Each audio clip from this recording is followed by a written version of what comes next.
mengalir aja. Jadi apa? Saya dah boleh deh. Yang penting lurus-lurus saja bang ya. Abang sama bang juga sama Pak Martin tuh udah biasa lurus-lurus saja kok. Ya boleh. Yang penting ada yang mengarahkan aja sih. Oke, siap. Assalamualaikum warahmatullahi wabarakatuh buat Iwapila di sana yang udah di luar. Jangan lupa jumpa lagi di JCC kita kali ini kedatangan tamu Pak Esperaldo alias Pak Martin. Berjumpa berdiskusi dengan Bang Juma dengan tema kali ini yang berbeda, Tuhan pandangan Alkitab seperti apa. Dan jangan lupa buat yang ada di luar sana selalu mendukung channel-channel Muslim seperti channel Bang Juma, Zulkifli Abbas, Akidah Channel, Ian Yakin Channel, Lensa Muslim, Mantap TV, Handi Celebes, Zulfikar Official, Mantap TV, Sonya Denova, dan juga Jion Junior. Selalu dukung untuk dakwah-dakwah Islam, dan terima kasih. Silakan dimulai Bang Juma atau Pak Martin. Ya, Bang Juma dulu deh, silakan. Baik, bismillahirrahmanirrahim. Assalamualaikum warahmatullahi wabarakatuh. Alhamdulillah, puji syukur kita panjatkan kehadirat Allah Subhanahu wa taala terkait karena keberadaan kita di atas muka bumi ini, kita kemudian bisa memahami konsep kebenaran akan diciptakannya kita selaku manusia semata-mata untuk menghambakan diri kepada Sang Pencipta. Kemudian salawat serta sanjungan kepada junjungan kita Rasulullah Muhammad SAW, berkat beliau yang mengantar manusia dari zaman jahiliyah menuju zaman yang terang benderang. Pagi ini kita bersama dengan saudara kita yang kita kasihi, Pak Martin, yang senantiasa meluangkan waktu meski beliau terkadang dalam keadaan sakit. Beliau merelakan waktunya untuk kemudian memberikan edukasi terhadap konsep keyakinan keagamaan Kristen agar kita satu sama lain saling kenal mengenal, meski di dalam prosesnya terkadang ada saling ngotot-ngototan, tapi itulah manusia. Keberadaan kita di sini, saya dan juga Pak Martin, semata-mata untuk memberikan yang terbaik terhadap umat, baik terhadap Islam maupun terhadap Kristen. Nanti pemaparan kami itu dinilai oleh netizen masing-masing mana yang kemudian menjadi sasaran keimanan untuk dijadikan sebagai pegangan dalam hidup keberagamaan. Konsep kita, tema kita pada hari ini berbicara mengenai Tuhan dalam perspektif kitab yang kita imani sebagai kitab suci. Al-Quran menerangkan dalam surah Al-Ikhlas, Qul huwallahu ahad, katakanlah Tuhan itu satu. Tuhan itu satu, Tuhan yang padanya segala sesuatu tergantung kepadanya. Tidak beranak dan tidak diperanakkan, dan tidak ada seorang manusia pun yang setara dengan dia. Qul huwallahu ahad, Allahus samad, lam yalid walam yulad walam yakul lahu kufuwan ahad. Di dalam keberagamaan, di dalam ajaran Islam maksud saya, konsep ini ditanamkan dengan mendudukkan pondasi iman bahwa apapun kedudukan manusia, setinggi apapun level dan jabatannya, sehebat apapun mukjizat yang ada pada dirinya, la ilaha illallah tetap menjadi tumpuan di dalam berkeyakinan. Tuhan, Allah harus didudukkan untuk tidak terganggu kemudian posisinya. Itulah yang disebut dengan pemurnian akidah, pemurnian tauhid. Jadi, menurut pengajaran Islam, Tuhan itu adalah esensi yang berhak disembah. Tidak ada yang lain selain yang disebut dengan Tuhan. Jadi yang dikatakan Tuhan pasti diajarkan dengan kalimat tauhid. Mentauhidkan. Ya, memusatkan keimanan, perhatian, keyakinan bahwa esensi ini berdiri sendiri, dan tidak memiliki sekutu di dalam hal ketuhanan yang dimiliki esensi tersebut. Nah, inilah yang disebut kemudian pemurnian akidah. Oleh karena itulah kemudian kenapa umat Islam itu dan para nabi itu selalu mendudukkan Tuhannya pada level tertinggi, apapun aspeknya. Nah, inilah yang kemudian disebut syahadah. Syahadat adalah persaksian bahwa tidak ada Tuhan selain Allah. Kalimat syahadat itu bukan kalimat biasa-biasa, bukan kalimat sederhana, tapi ini adalah kalimat yang mengandung sesuatu yang sangat luar biasa. Kalimat terdahsyat, kalimat yang memiliki keistimewaan yang sangat-sangat tidak bisa diperhitungkan. Kenapa? Karena dengan syahadat, mendudukkan Allah sebagai satu-satunya Tuhan dengan ikrar yang benar, akan memberikan upaya yang sangat luar biasa kepada pengucapnya. Asyhadu an la ilaha illallah itu adalah merupakan suatu harga mati yang kemudian menjadikan pengucapnya itu terbebas dari api neraka. Subhanallah. Jadi itu tidak main-main. Makanya para nabi itu senantiasa mempersaksikan dirinya hanya sebagai utusan dan mendudukkan dalam kesaksiannya pengutusnya itu adalah pencipta langit dan bumi yang satu-satunya, tidak ada yang lain. La ilaha illallah adalah kebaikan yang paling utama dan paling utama. Sekira begitu, sahabat, kiranya apa yang saya sampaikan ini bisa dijadikan sebagai suatu dasar pijakan di dalam kita mengarahkan dialog kita pada pagi hari ini. Kita persilakan kepada Pak Martin untuk mengurai konsep Tuhan yang dimiliki. Silakan. Baiklah, ya terima kasih Bang Juma. Sama-sama. Saya mulai dengan pernyataan Tuhan sendiri. Jadi bukan respon kita duluan, tapi Tuhan yang menyatakan diri lebih dulu. Seperti misalnya bangsa Israel pertama-tama dibebaskan dari perbudakan Firaun di Mesir. Itulah pernyataan Tuhan pertama yang dinyatakan bagaimana Tuhan memproses manusia yang sudah berdosa ini untuk dipilih menjadi satu umat pilihannya. Nah, kita kenalnya itu dari situ. Dia buktikan bahwa dia ambil satu bangsa dari yang sedang diperbudak gitu. Lalu oleh Musa dibawa ke tanah Kanaan dalam tuntunan, bimbingan, dan pengarahan Tuhan. Nah ini. Dan melalui Bible, kitab suci yang mula-mula ada di dunia ini itu menjelaskan tentang penciptaan oleh Tuhan yang mula-mula ada juga. Jadi sebelum ada Yahweh itu belum ada Tuhan yang lain. Nah itu yang kita kenal, kita yakini satu-satunya Tuhan yang paling benar adalah Yahweh itu sendiri yang menyatakan diri di dalam Bible yang dijelaskan secara lengkap, sempurna, mendetail, bahkan berurutan itu sampai akhir zaman, itu dijelaskan oleh Yahweh itu sendiri sebagai Tuhan yang mula-mula menciptakan alam ini. Dan dia menjelaskan mulai dari urutan paling awal, mulai dari kosong, satu persatu, secara mendetail sampai akhir zaman. Nah itu yang kita kenal sebagai Tuhan yang Esa. Yang Esa itu berarti satu-satunya, tidak ada yang lain begitu. Lalu dia mengambil orang Israel menjadi umat pilihannya, tujuannya untuk memperkenalkan kepada bangsa-bangsa di dunia bahwa Tuhan yang benar adalah yang disembah oleh bangsa Israel, yang diselamatkan dari Mesir, dibawa ke tanah Kanaan Israel sekarang ini. Yang diperibut-ributkan juga tanah Israel itu bagi orang-orang lain gitu. Dan ini masalah, padahal mereka ini sudah ada ribuan tahun sebelumnya ada yang lain. Nah ini.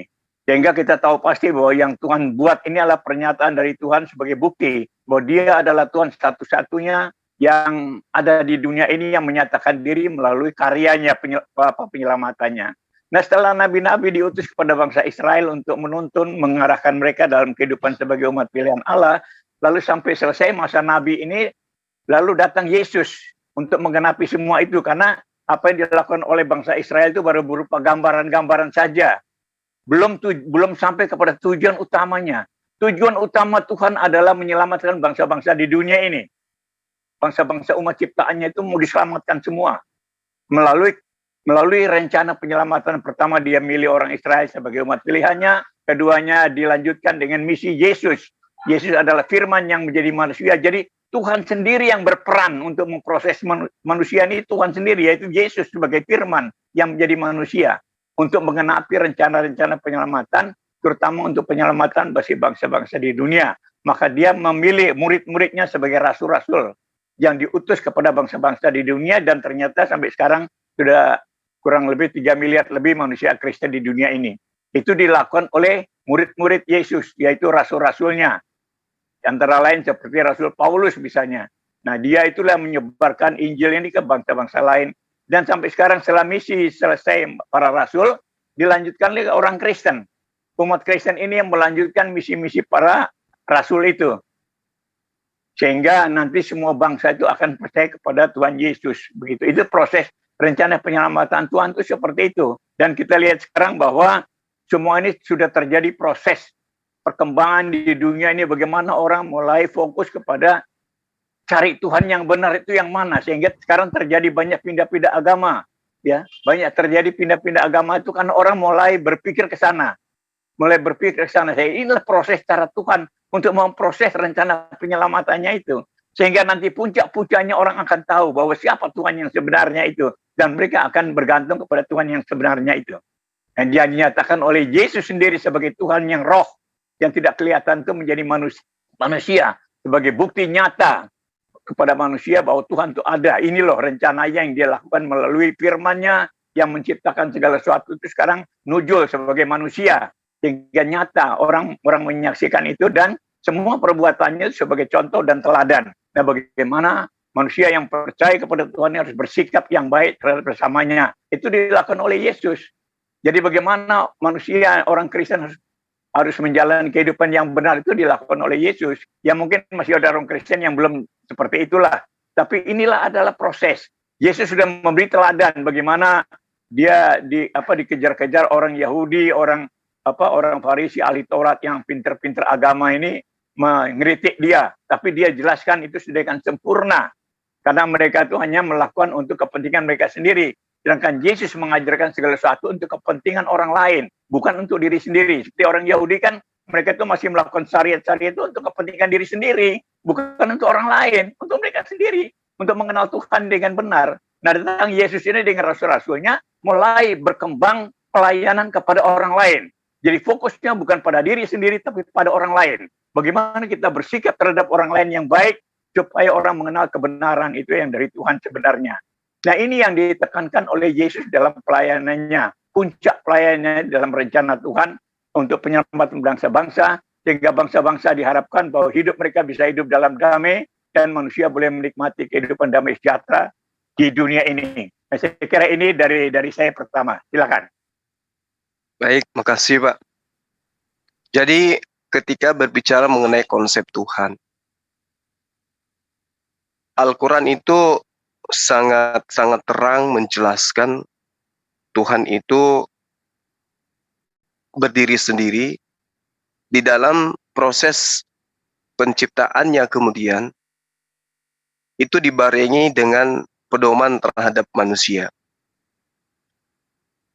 Manusia tadinya tidak mengenal Tuhan, kemudian Tuhan memberikan pedoman dengan cara mengirim para nabi untuk mengajarkan konsep Tuhan itu seperti apa.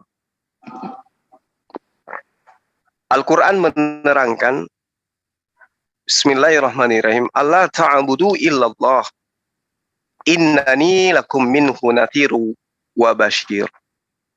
Agar kamu tidak menyembah selain Allah. Sesungguhnya, aku Muhammad adalah pemberi peringatan dan pembawa berita gembira dari Allah untukmu. Jadi seluruh para nabi itu muatan daripada keberadaannya, diutusnya mereka, itu semata-mata mengajarkan agar menyembah hanya kepada Allah. Di dalam Islam, Abraham atau Ibrahim dan nabi-nabi yang lain, ketika diutus dan masih memiliki pengajaran yang bisa kita lihat hari ini, inti daripada ajarannya itu kemudian adalah menyampaikan kepada kaumnya bahwa la ilaha illallah, tidak ada Tuhan selain Allah. Kita melihat dari surat Taha ayat 8 yang saya bacakan tadi, tidak ada Tuhan selain Allah.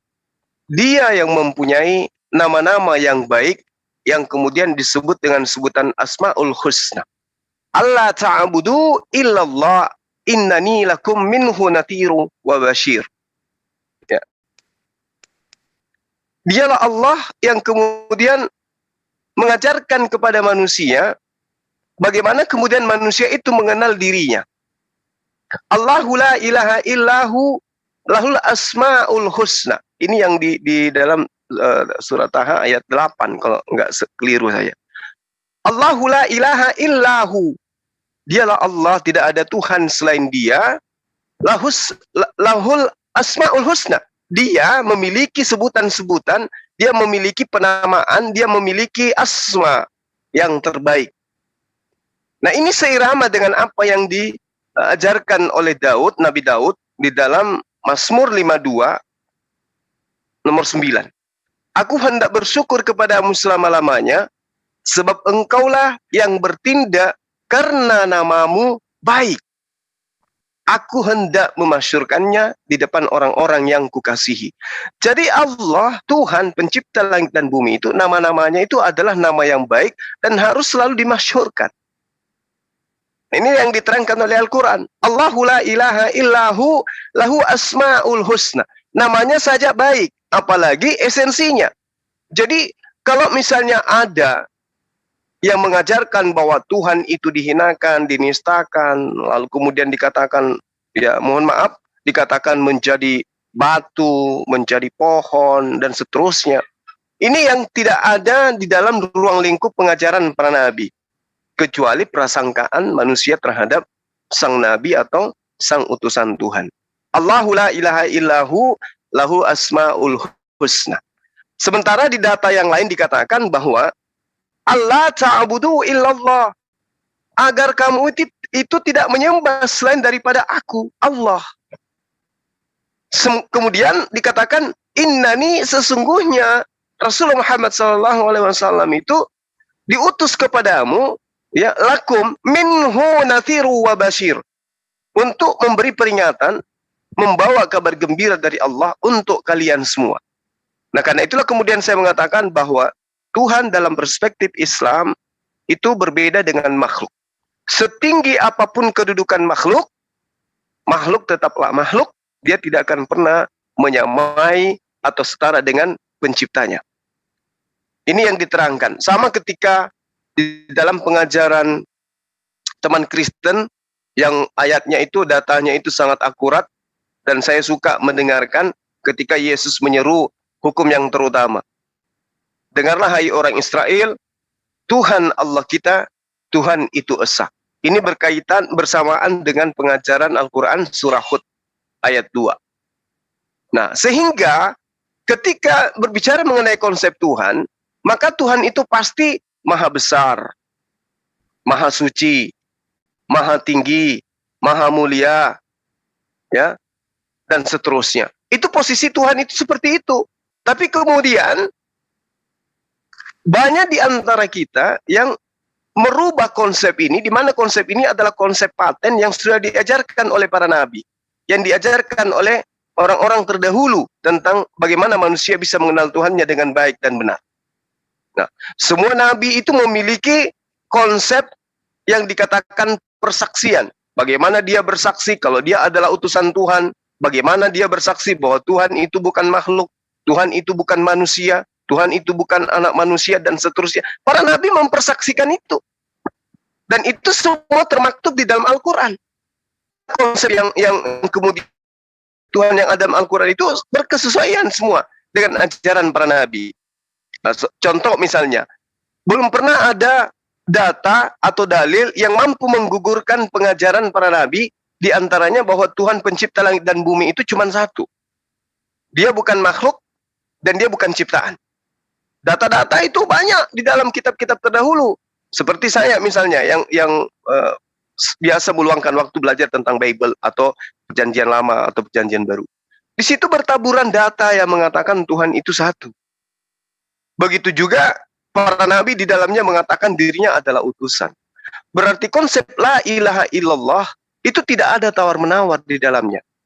La ilaha illallah itu adalah konsep lama yang diajarkan oleh para nabi, yang kemudian kita ikuti saat ini, dan kemudian kita menginginkan agar manusia juga ikut terhadap ajaran tersebut. Tuhan didudukkan pada posisi yang sesungguhnya, kemudian makhluk sehebat apapun kita dudukkan pada posisi yang sesungguhnya, bahwa dia hanyalah makhluk. Saya kira begitu, Pak. Silakan. Ya, baiklah. Jadi memang pertama, melalui Bible, melalui bangsa Israel, kita mengenal satu-satunya Tuhan yang esa, yaitu Elohim atau Adonai. Ya, karena orang Yahudi tidak mau menyebut Yahweh, itu tidak mau mereka menyebut kecuali di bait suci gitu. Nah, ini yang kita kenal satu-satunya Tuhan yang Maha Esa, itu yang menyelamatkan orang Israel untuk memperkenalkan dirinya dan rencananya bagi penyelamatan umat manusia. Lalu, karena orang Israel sudah dipilih, lalu Tuhan melanjutkan rencananya bagi bangsa-bangsa lain. Dan itu melalui Yesus adalah firman menjadi manusia dengan trinitasnya, yaitu Bapa, Anak, dan Roh Kudus itu sebagai karya. Jadi trinitas itu merupakan karya Tuhan. Tuhan melakukan karyanya untuk penyelamatan bangsa-bangsa. Jadi Bapa itu sudah mencipta, firman itu menjadi manusia, Yesus untuk penebusan dosa, lalu Roh Kudus itu dihadirkan untuk menuntun orang Kristen ke dalam seluruh kebenaran. Jadi penebusan dosa itu penting, karena tanpa penebusan dosa manusia tetap aja tersesat gitu. Manusia akan terus tersesat karena apa? Karena hati dan pikirannya sudah dikuasai oleh kuasa jahat, kuasa roh dunia ini. Sehingga manusia itu sudah ada benih-benih dosa di dalam dirinya. Sehingga kalau itu tidak dikuasai oleh roh juga, maka dia tidak akan bisa berubah. Manusia akan tetap jahat terhadap sesamanya. Nah, itu makanya ada Trinitas itu yang kita kenal sebagai Bapa, Anak, dan Roh Kudus. Anak itu adalah firman yang menjadi manusia. Ya, firman jadi manusia itu disebut anak, lalu dia menebus dosa manusia. Setelah manusia ditebus dosanya, dikaruniakan Roh Kudus untuk menuntun orang Kristen. Nah, ini Trinitas fungsinya adalah karya Tuhan supaya manusia bisa hidup yang benar. Itu. Jadi bukan kita tiga Tuhan, itu bukan. Allah yang esa tetap berkarya melalui tiga pribadi ini. Ya, itu penjelasannya seperti itu. Jadi kita tidak merasa bahwa kita menyembah Tuhan yang banyak-banyak, itu enggak. Tetapi Yesus yang adalah firman yang menjadi manusia yang telah menciptakan segala sesuatu itu sebagai firman, dia juga yang akhirnya dipercayakan, diberi kuasa kepadanya bahwa kita mengenal dia adalah satu-satunya Tuhan di dunia. Itu setelah dia menyelesaikan misi penyelamatannya, penebusan dosanya, lalu dia naik ke surga, setelah naik ke surga dia kirim Roh Kudus ke kita manusia. Nah, dia kembali ke sana itu dikatakan duduk di sebelah kanan Allah, itu berarti dia kembali kepada keilahiannya sebagai Tuhan. Dan di Matius 28 ayat 18 bahwa segala kuasa sudah diserahkan kepadaku, baik di surga maupun di bumi. Jadi sekarang yang berkuasa di dunia, di surga dan di bumi adalah Tuhan Yesus itu sendiri. Kenapa Tuhan Yesus? Dia yang sudah dikenal oleh manusia. Dia yang adalah firman yang sudah menyatakan diri kepada manusia. Sedangkan Allah Bapa itu adalah roh itu sendiri. Jadi dikenalkan, Yesus diperkenalkan kepada dunia ini bahwa dia adalah satu-satunya Allah yang benar itu. Nah, itu sebenarnya konsep daripada penyelamatan oleh Allah yang esa itu melalui Yesus Kristus yang adalah firman-Nya, bukan nabi-nabi. Kalau nabi-nabi itu hanya tugasnya untuk menyampaikan peringatan saja, dan nabi-nabi itu khusus hanya diutus kepada bangsa Israel saja, tidak untuk bangsa-bangsa lain. Kepada bangsa-bangsa lain itu adalah dilakukan oleh para rasul Tuhan Yesus. Tuhan Yesus memilih muridnya untuk menjadi rasul, lalu disuruh untuk menginjili kepada bangsa-bangsa lain yang sekarang memang sudah tergenapi. Itu. Jadi di situ beda nabi dan rasul. Jadi rasul, nabi itu hanya untuk orang Israel. Setelah itu dilanjutkan oleh Yesus dan Yesus mengutus rasul. Itu menurut orang Kristen. Jadi kita mengenal Trinitas itu sebagai karya Tuhan demi untuk penyelamatan umat manusia, begitu. Nah, ada puncaknya sekarang di dalam Kristen adalah Roh Kudus yang tanggal 5 kemarin kita memperingati pencurahan Roh Kudus itu. Tujuan Roh Kudus adalah untuk menuntun orang Kristen supaya orang Kristen bisa melakukan hal yang benar gitu. Seperti para rasul dulu dalam pelayanannya kan dilarang oleh Roh Kudus. Oh, jangan dulu ke Asia. Ya gitu ya. Jadi tahapan-tahapan pelayanan itu dituntun oleh Roh Kudus sendiri. Jadi tidak menurut kemauan manusia, karangan manusia, rekayasa manusia, itu tidak. Semua ditentukan oleh Tuhan melalui Roh Kudus itu sendiri. Sehingga dalam kehidupan manusia di dunia ini, Roh Kudus itu sangat berperan. Orang bisa berbuat apa saja silahkan. Tetapi segala sesuatu yang sudah diputuskan Tuhan, itu yang akan ditetapkan, akan terjadi. Jadi orang bebas saja mau berbuat apa saja, mau melawan itu boleh. Tapi ingat, nanti pada saatnya yang Tuhan sudah tetapkan, semua akan terjadi sesuai dengan rencana Tuhan. Jadi di dunia ini kita lihat ada beraneka macam pemahaman, pengertian macam-macam yang saling bertentangan. Tetapi puncaknya kita akan lihat bahwa Tuhan akan memusatkan pada satu kebenaran saja gitu. Dan sekarang ini kita lihat prosesnya sudah terjadi. Manusia di mana-mana sudah berpikir tentang agama itu seperti apa. Ya, agama yang mana yang benar? Ada yang pindah ke sini, ada yang pindah ke sini. Tapi akhirnya mereka nemukan, oh yang paling benar itu ini akhirnya. Nah, disitulah rencana Tuhan dalam penyamatan hidup. Jadi Tuhan tidak memaksakan orang untuk jadi robot harus ikut begini, enggak. Tuhan beri free will untuk tiap orang menentukan sendiri. Tapi ingat, pada saatnya nanti ketetapan Tuhan, keputusan Tuhanlah yang akan terjadi. Nah, itu yang menjadi dasar keyakinan kita di dalam kita menjalankan misi, tugas yang diberikan oleh Tuhan. Karena Tuhan memberikan misi, tugas kepada orang Kristen supaya memberitakan Injil kepada segala makhluk gitu. Artinya kita melayani semua makhluk ciptaan Tuhan ini. Melayani dengan baik, ya, termasuk sesama manusia, supaya manusia bisa hidup berdamai dengan baik di antara sesamanya. Nah, itu tugas misi orang Kristen itu di sana. Nah, mungkin di sini dulu saya, Bang Juma. Ya. Oke, makasih. Jadi, sekali lagi saya katakan bahwa seluruh nabi itu datang membawa kalimat tauhid. Kalimat tauhid ini diajarkan oleh para nabi, bahkan masih tersisa di dalam masih kita dapatkan di dalam kitab terjemah milik teman-teman Kristen. Jadi ketika kita berbicara mengenai konsep Tuhan, ya Tuhan itu satu dan tidak pernah berubah menjadi makhluk. Kalimat la ilaha illallah itu adalah muatan daripada ajaran semua nabi.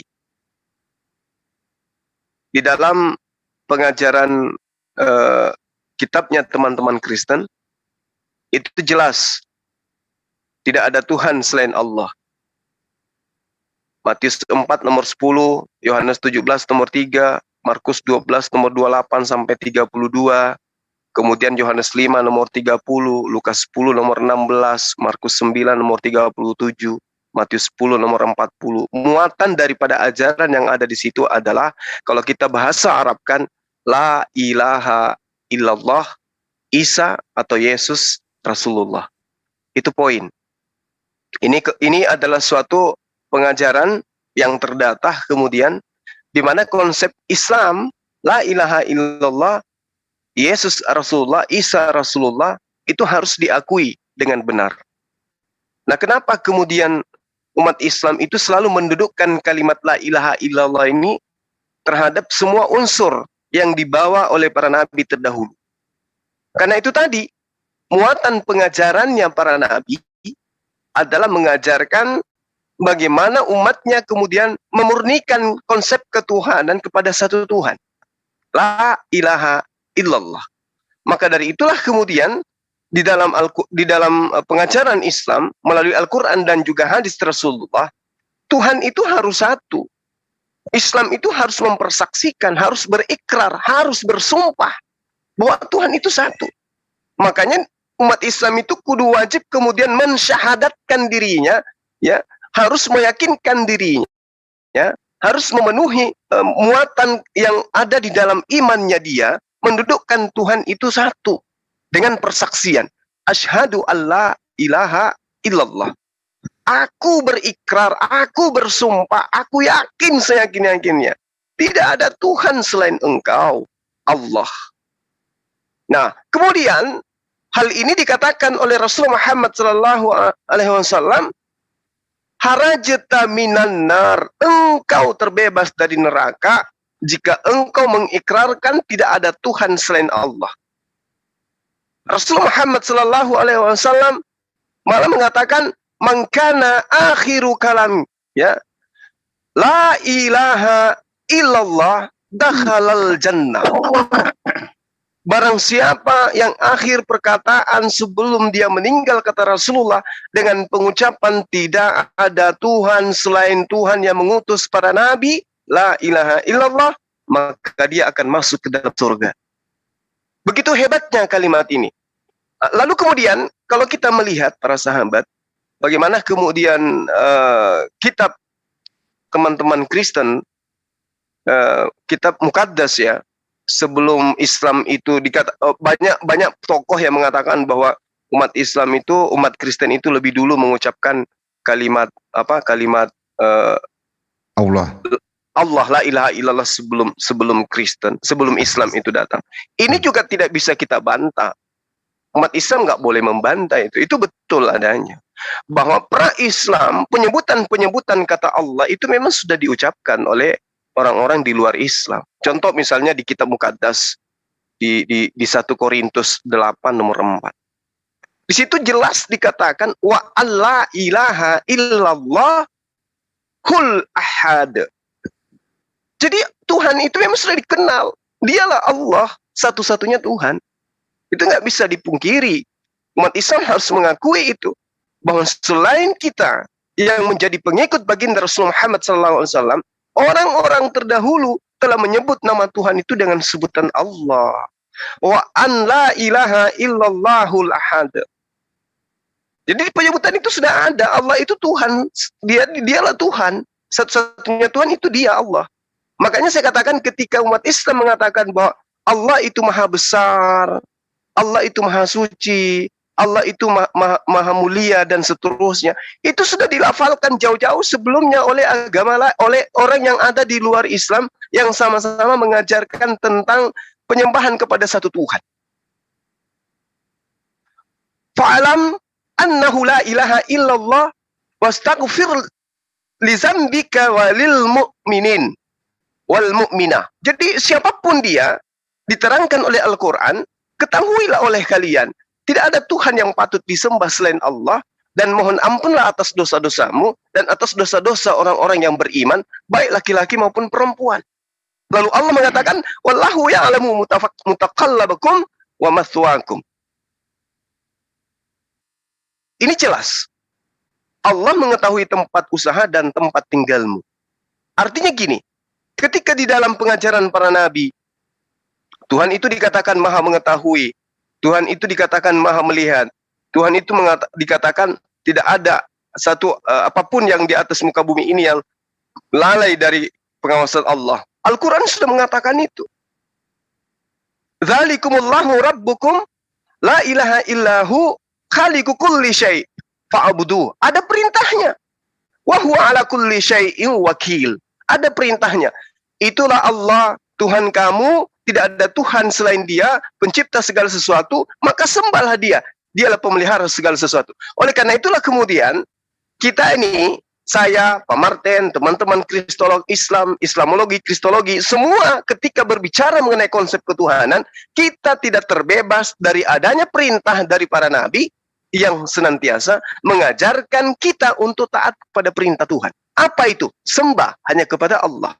Dzalikumullahu rabbukum la ilaha illahu khaliqu kulli syai'. Masalahnya sekarang adalah sahabat-sahabat Kristen itu memilah bahwa Tuhan yang ada dalam Islam adalah bukan Tuhan yang datang kepada Bani Israel. Sementara yang kita ketahui perintahnya jelas, wa auhayna ila Musa an asri bi ibadi innakum muttaba'un. Dan kami wahyukan, kami perintahkan, kami instruksikan kepada Musa, pergilah pada malam hari dengan membawa hamba-hambaku Bani Israel, sebab pasti kamu akan dikejar. Ini sangat jelas diterangkan di dalam kitabnya Bani Israel, kitab Keluaran nomor 1 dari bab 20. Akulah Tuhan Allah yang membawa engkau keluar dari tanah Mesir, dari tempat perbudakan. Ini seirama dengan apa yang diterangkan oleh Allah. Wa auhayna ila Musa an asri bi ibadi innakum muttaba'un. Jadi tidak ada sembahan lain. Yang kita sembah adalah Allah, adalah Tuhan, adalah Rabb yang mengutus Musa untuk membebaskan kaumnya kepada Bani Israel. Nah, ini yang perlu kemudian kita gaungkan, bahwa sembahan umat Islam itu adalah esensi yang datang terlebih dahulu kepada para nabi terdahulu. Makanya diterangkan di dalam kitab Keluaran ini, ya, jangan ada padamu sembahan lain di hadapanku, seirama dengan Al-Quran. Zalikumullahu rabbukum la ilaha illahu khaliqu kulli syai' fa'budu wa huwa ala kulli syai'in wakil. Jangan ada ilah lain. Sembahlah Dia, Tuhan yang mengutus Musa untuk membebaskan Bani Israel kepada penjajahan atau perbudakan Mesir. Jadi Tuhan yang kita sembah bukanlah Tuhan yang berdiri sendiri. Akulah Tuhan, yang datang kepada Musa itu bukan Tuhan, yang membebaskan Bani Israel itu bukan Tuhan, yang Tuhan adalah aku. Tidak. Tapi seketika kemudian Tuhan yang datang kepada baginda Rasul Muhammad SAW memperkenalkan diri. Zalikumullahu rabbukum la ilaha illahu. Siapa Dia? Dialah Tuhan yang mengutus para nabi. Khaliqu kulli syai'. Kalau dikatakan oleh konsep iman sahabat kita Kristen, Tuhan itu roh. Berarti kalau roh kita tidak bisa wujudkan. Tuhan itu roh, gaib. Tuhan itu tidak bisa kemudian dimediasikan atau divisualisasikan dengan bentuk makhluk. Karena Tuhan itu roh. Makanya dikatakan zalikumullahu rabbukum la ilaha illahu khaliqu kulli syai' fa'budu wa huwa ala kulli syai'in wakil. Makanya ketika malaikat Jibril datang, Ruhul Kudus datang kepada Rasulullah, ditanya, sembahlah Allah seakan-akan engkau melihatnya. Dan jika engkau betul tidak mampu melihatnya, maka ketahuilah sesungguhnya Dia yang melihat engkau. Jadi kita tidak perlu melihat Allah, kemudian kita sembah. Kenapa? Karena Allah itu maha melihat. Inilah yang dikatakan konsep iman. Makanya ketika umat Islam itu dalam beribadah harus khusyuk, harus ikhlas, tidak boleh riya. Wudu, kemudian takbir, Allahu Akbar. Apakah kemudian umat Islam itu melihat wujud daripada Allah yang disembah? Tidak. Pertanyaannya, apakah yang disembah itu melihat hambanya yang sedang menyembahnya? Melihat. Berarti kita tidak perlu melihat Dia, cukup Dia yang melihat kita. Tak perlu kita melihat. Dia yang maha melihat itu cukup melihat kita. Zalikumullahu rabbukum la ilaha illahu khaliqu kulli syai' fa'budu. Jadi kita hanya diminta untuk menyembah, mempersaksikan dirinya adalah Allah, lalu kemudian Allah yang melihat hati kita bahwa kita sudah menundukkan diri kepada esensi yang mengutus para nabi. Jadi kalau ada kemudian konsep Tuhan Allah Subhanahu wa taala itu bukanlah kemudian Tuhan yang mengutus Abraham dan seterusnya. Kita harus katakan bahwa Mazmur 96 nomor 4, Mazmur 95 nomor 3, Allah itu maha besar. Allahu Akbar.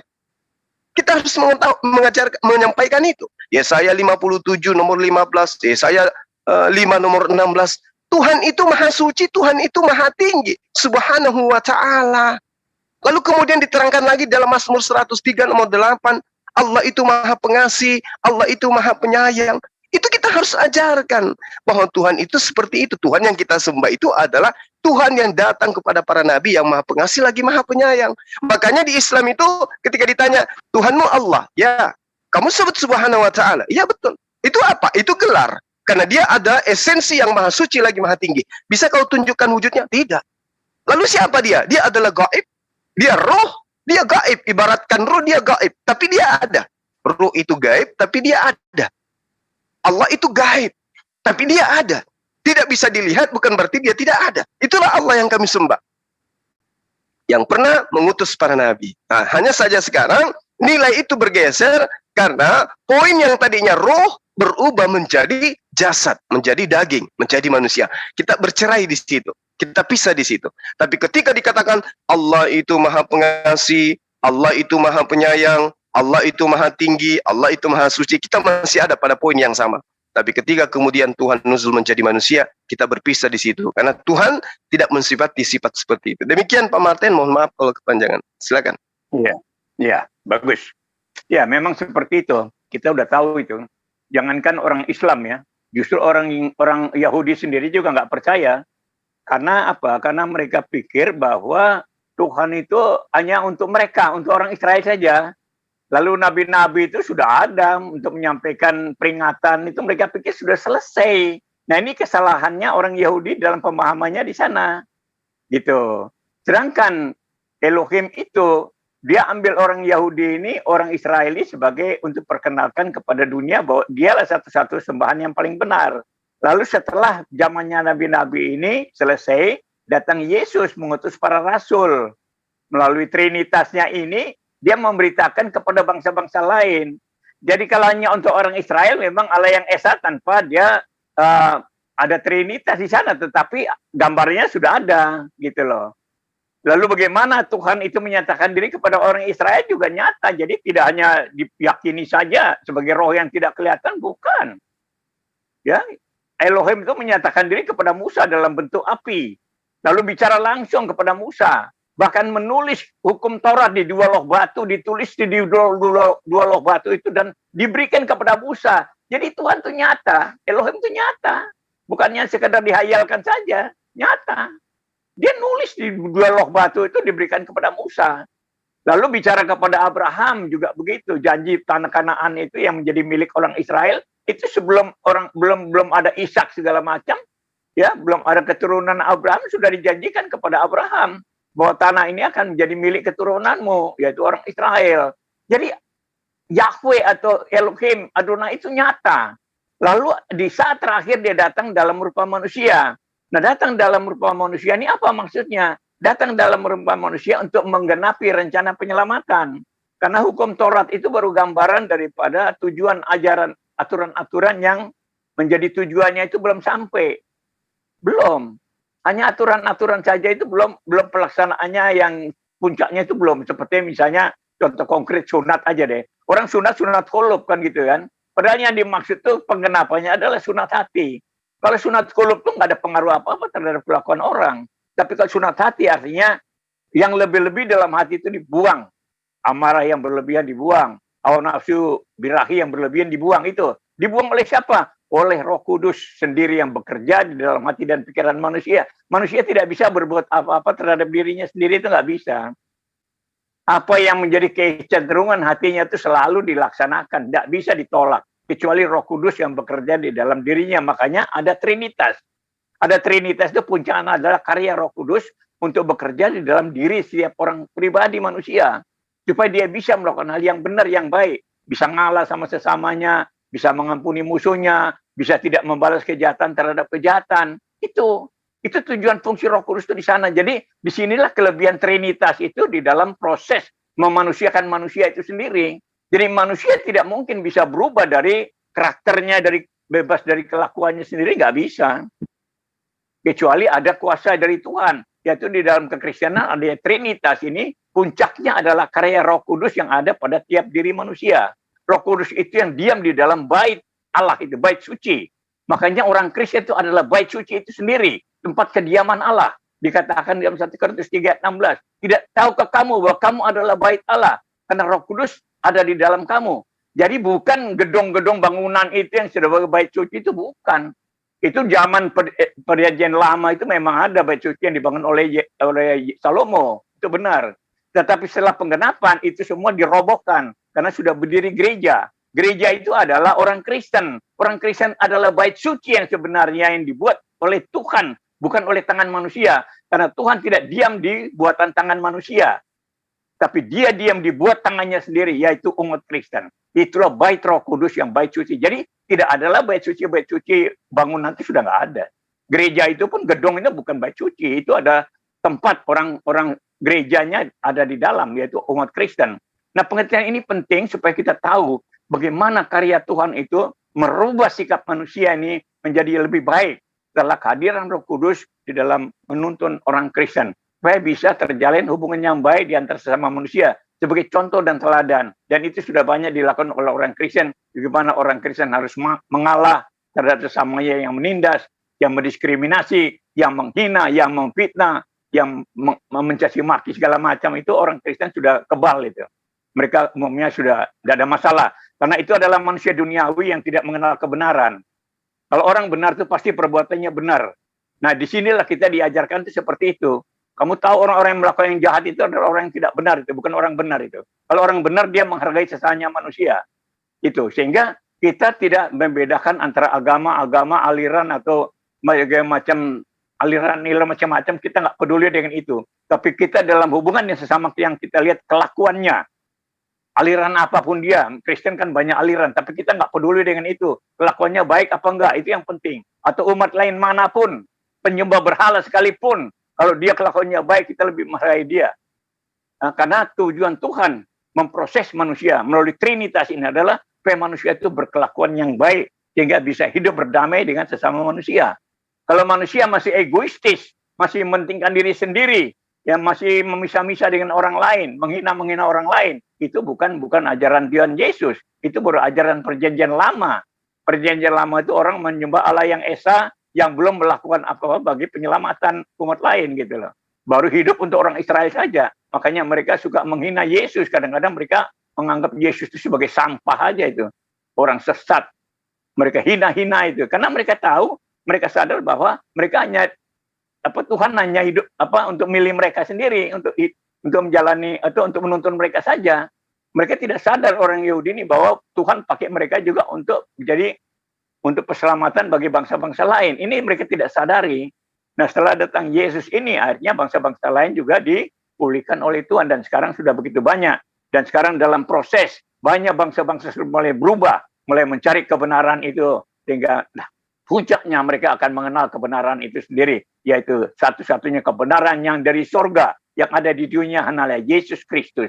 Karena dia bukan seperti nabi-nabi yang berasal dari manusia berdosa, tapi dia adalah firman itu sendiri. Sehingga karya penyelamatan yang dilakukan Tuhan adalah Trinitas, adalah karya Tuhan sendiri. Ya, karya Tuhan sendiri, yaitu anak firman yang jadi manusia dan rohnya yang menjadi Roh Kudus untuk menuntun orang Kristen, sehingga orang Kristen adalah bait sucinya Allah itu sendiri, tempat kediaman Allah itu bagi manusia ini sendiri, sehingga manusia bisa menjalani hidup yang benar, melayani sesama manusia dengan baik, sehingga nama Tuhan dipermuliakan di sananya. Nah, sementara untuk itu seperti itu dulu, Juma. Baik, makasih. Al-Quran menerangkan seperti data yang saya katakan tadi. Bismillahirrahmanirrahim. Surah Yunus ayat 3. Inna rabbakumullah ladzi khalaqas samawati wal ard fi sittati ayyam. Kemudian summa stawa 'alal arsy yudabbirul amr ma min syafi' illa min ba'di idzni dzalikumullah rabbukum fa'budu afala tazakkarun. Sesungguhnya Tuhan kalian dialah Allah yang menciptakan langit dan bumi dalam 6 masa. Kemudian Allah bertahta di atas singgasana kekuasaan untuk mengatur segala sesuatu urusan makhluk. Jadi kalau Tuhan yang kita sembah mengatur segala makhluk itu apapun urusannya, karena dia maha kuasa, dia tidak perlu kemudian menjadi makhluk. Karena segala titah itu berasal dari lisannya, berasal dari perintahnya, berasal dari kalamnya. Alam semesta ini sesuai dengan perintahnya. Apa yang terjadi sesuai dengan perintahnya. Oleh karena itulah kemudian Tuhan yang benar tidak akan mungkin kemudian menjadi makhluk. Tidak ada yang dapat memberi syafaat kecuali dengan seizin Allah. Itulah Allah, Tuhanmu, maka sembahlah dia.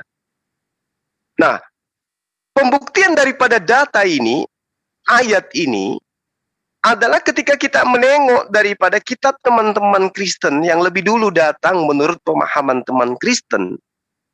Ibaratkan reformasi ya harus berbicara mengenai Orde Baru.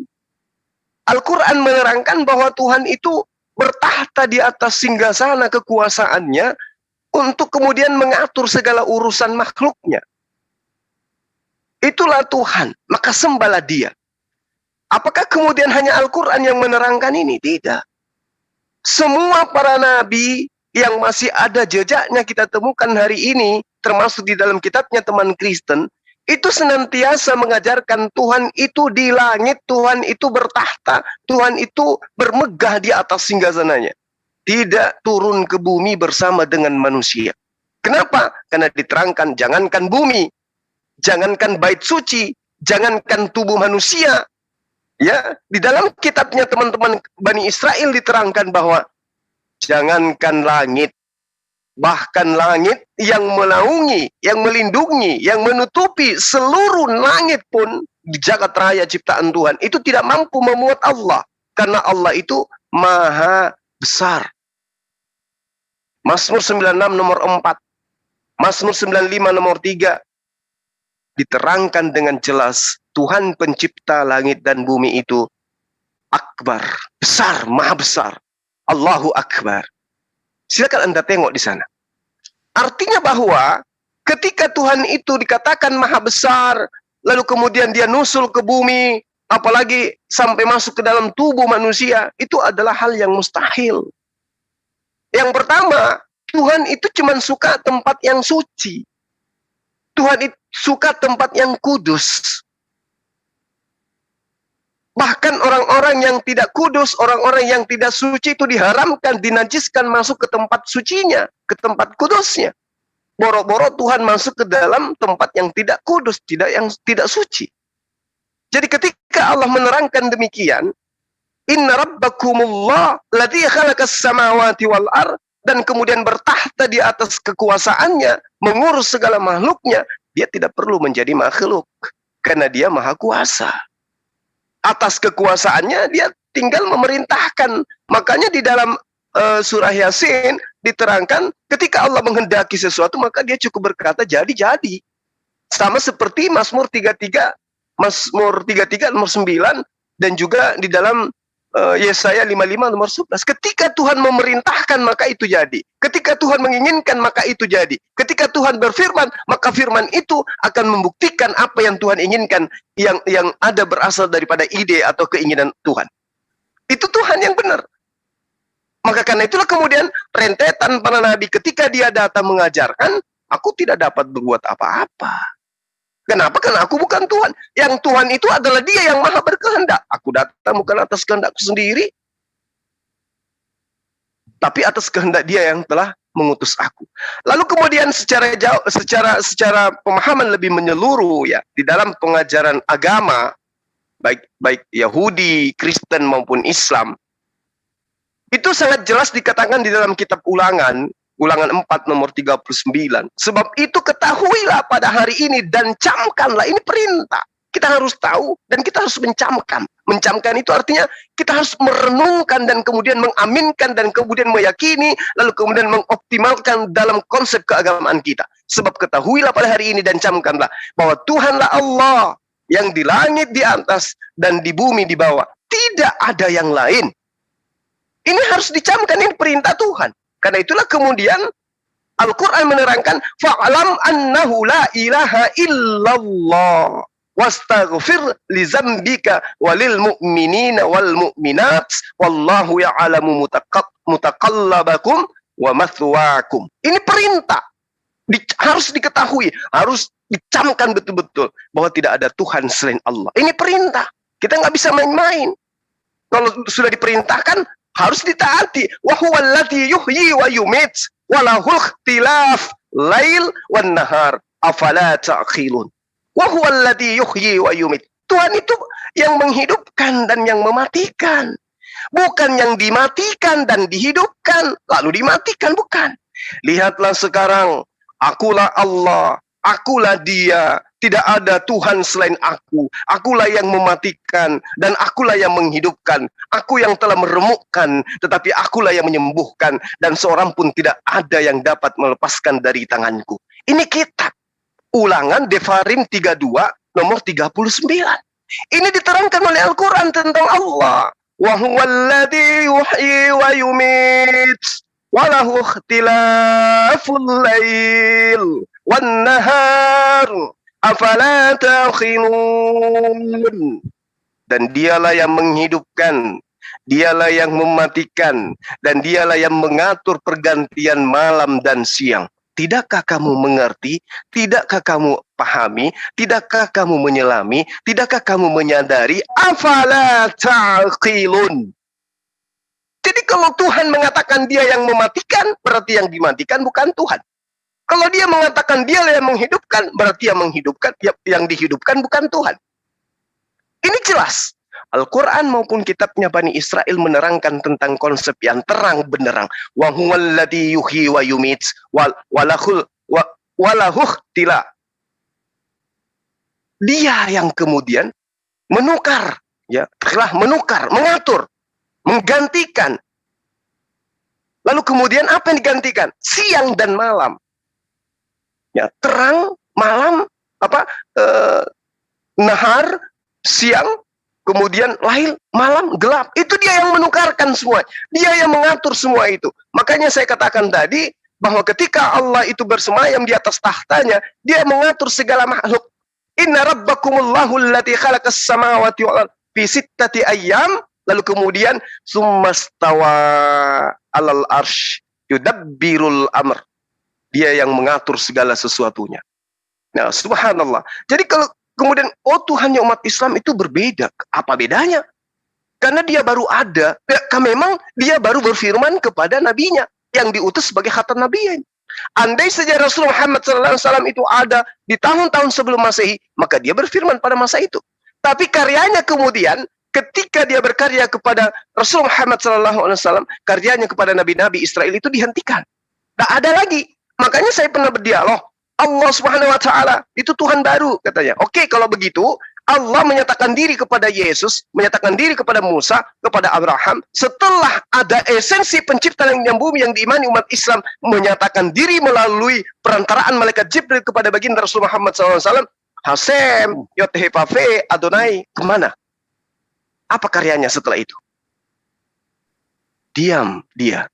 Tidak ada. Kenapa? Karena Allah sedang berkarya melalui perantaraan Jibril terhadap khatam nabiyyin baginda Rasulullah Muhammad SAW yang dinubuatkan dari sejak zaman purbakala. Wa huwallazi yuhyi wa yumit wa lahul ikhtilaful laili wan nahar afala ta'qilun. Tuhan itu menghidupkan, Tuhan itu mematikan. Sesuatu yang dihidupkan, sesuatu yang dimatikan bukan Tuhan. Demikian sementara. Silakan. Iya, baiklah. Ya. Jadi memang masalah kekristenan ini jadi batu sandungan memang. Jadi seperti tadi Juma katakan bahwa dengan Trinitas ini sudah jadi pemisah kan begitu ya. Tetapi inti ajaran daripada Elohim itu. Karena kalau orang Israel saja hanya untuk diri mereka sendiri, masa Tuhan ngurusin orang Israel aja? Kan Tuhan menciptakan manusia dunia ini kan dia mengurus semua kepentingan manusia. Makanya di dalam Matius 10 ayat 34 dikatakan, jangan kamu menyangka bahwa aku datang untuk membawa damai, kata Yesus ini, tapi aku datang dengan pedang. Artinya apa? Kehadiran Yesus ini membuat pemisah antara orang yang pro dengan yang kontra. Seperti sekarang saya dengan Juma, kita bicara tentang Yesus, Juma menolak itu. Karena tidak mungkin Allah itu menjadi makhluk. Ya, tidak mungkin itu. Tinggal di manusia yang berdosa. Itu benar juga. Tetapi itu kan pikiran manusia. Tuhan kan bisa melakukan apa saja yang dia mau, bisa aja. Dan ini tujuannya adalah untuk penyelamatan manusia. Karena Tuhan ada nih bukan hanya sekedar Tuhan untuk disembah-sembah aja. Kalau Tuhan untuk disembah-sembah aja, ya apa gunanya? Gak ada gunanya sama sekali. Tuhan harus merubah manusia sehingga manusia itu bisa menikmati kehidupan ini. Bagaimana manusia bisa menikmati kehidupan ini kalau dia sendiri bisa berdamai dengan sesamanya? Paling tidak dia sendiri bisa mengerti keberadaan orang lain yang masih jahat misalnya. Seperti orang Kristen, dia berlaku seperti apapun kita tenang-tenang aja. Karena kita sudah tahu memang Tuhan sudah janjikan itu. Tuhan sudah nubuatkan itu. Bahwa kamu akan dibenci. Dan orang yang membunuh kamu menganggap bahwa mereka telah berbuat bakti bagi sembahan, bagi Allahnya. Itu kita sudah tahu. Sehingga disinilah kita lihat perbedaan Trinitas dengan kuasa Roh Kudus itu merubah orang Kristen untuk bisa memaklumi kehidupan manusia yang kacau balau, yang membenci, yang bisa mendiskriminasi antara manusia. Sedangkan Tuhan Yesus datang dia untuk mempersatukan. Yaitu dikatakan di dalam Matius 17 ayat 21. Supaya mereka menjadi satu, seperti aku dan Bapa jadi satu. Makanya mereka semua menjadi satu seperti kita. Jadi tujuan Tuhan Yesus datang ke dunia ini untuk mempersatukan. Jadi kalau orang masih ribut-ribut dengan diskriminasi, pemisahan, perbedaan-perbedaan, itu mereka belum sampai kepada tujuannya. Itu baru tahap mengenal Tuhan. Ya, jadi orang menyembah Allah yang Esa itu baru mengenal Tuhan saja. Seperti orang Israel itu hanya Esa saja, hanya baru mengenal Tuhannya. belum untuk sesama manusia. Nah, Kristen sudah satu langkah ke depan, bahwa kita memenuhi apa yang dimaksud oleh Tuhan dengan kehadiran Tuhan dalam milih satu umat. Tujuannya adalah untuk memberi damai sejahtera bagi manusia. Aku datang supaya mereka mempunyai hidup dan mempunyai dalam segala kelimpahan. Itu janji Tuhan. Jadi Yesus datang ini bukan untuk bikin kacau.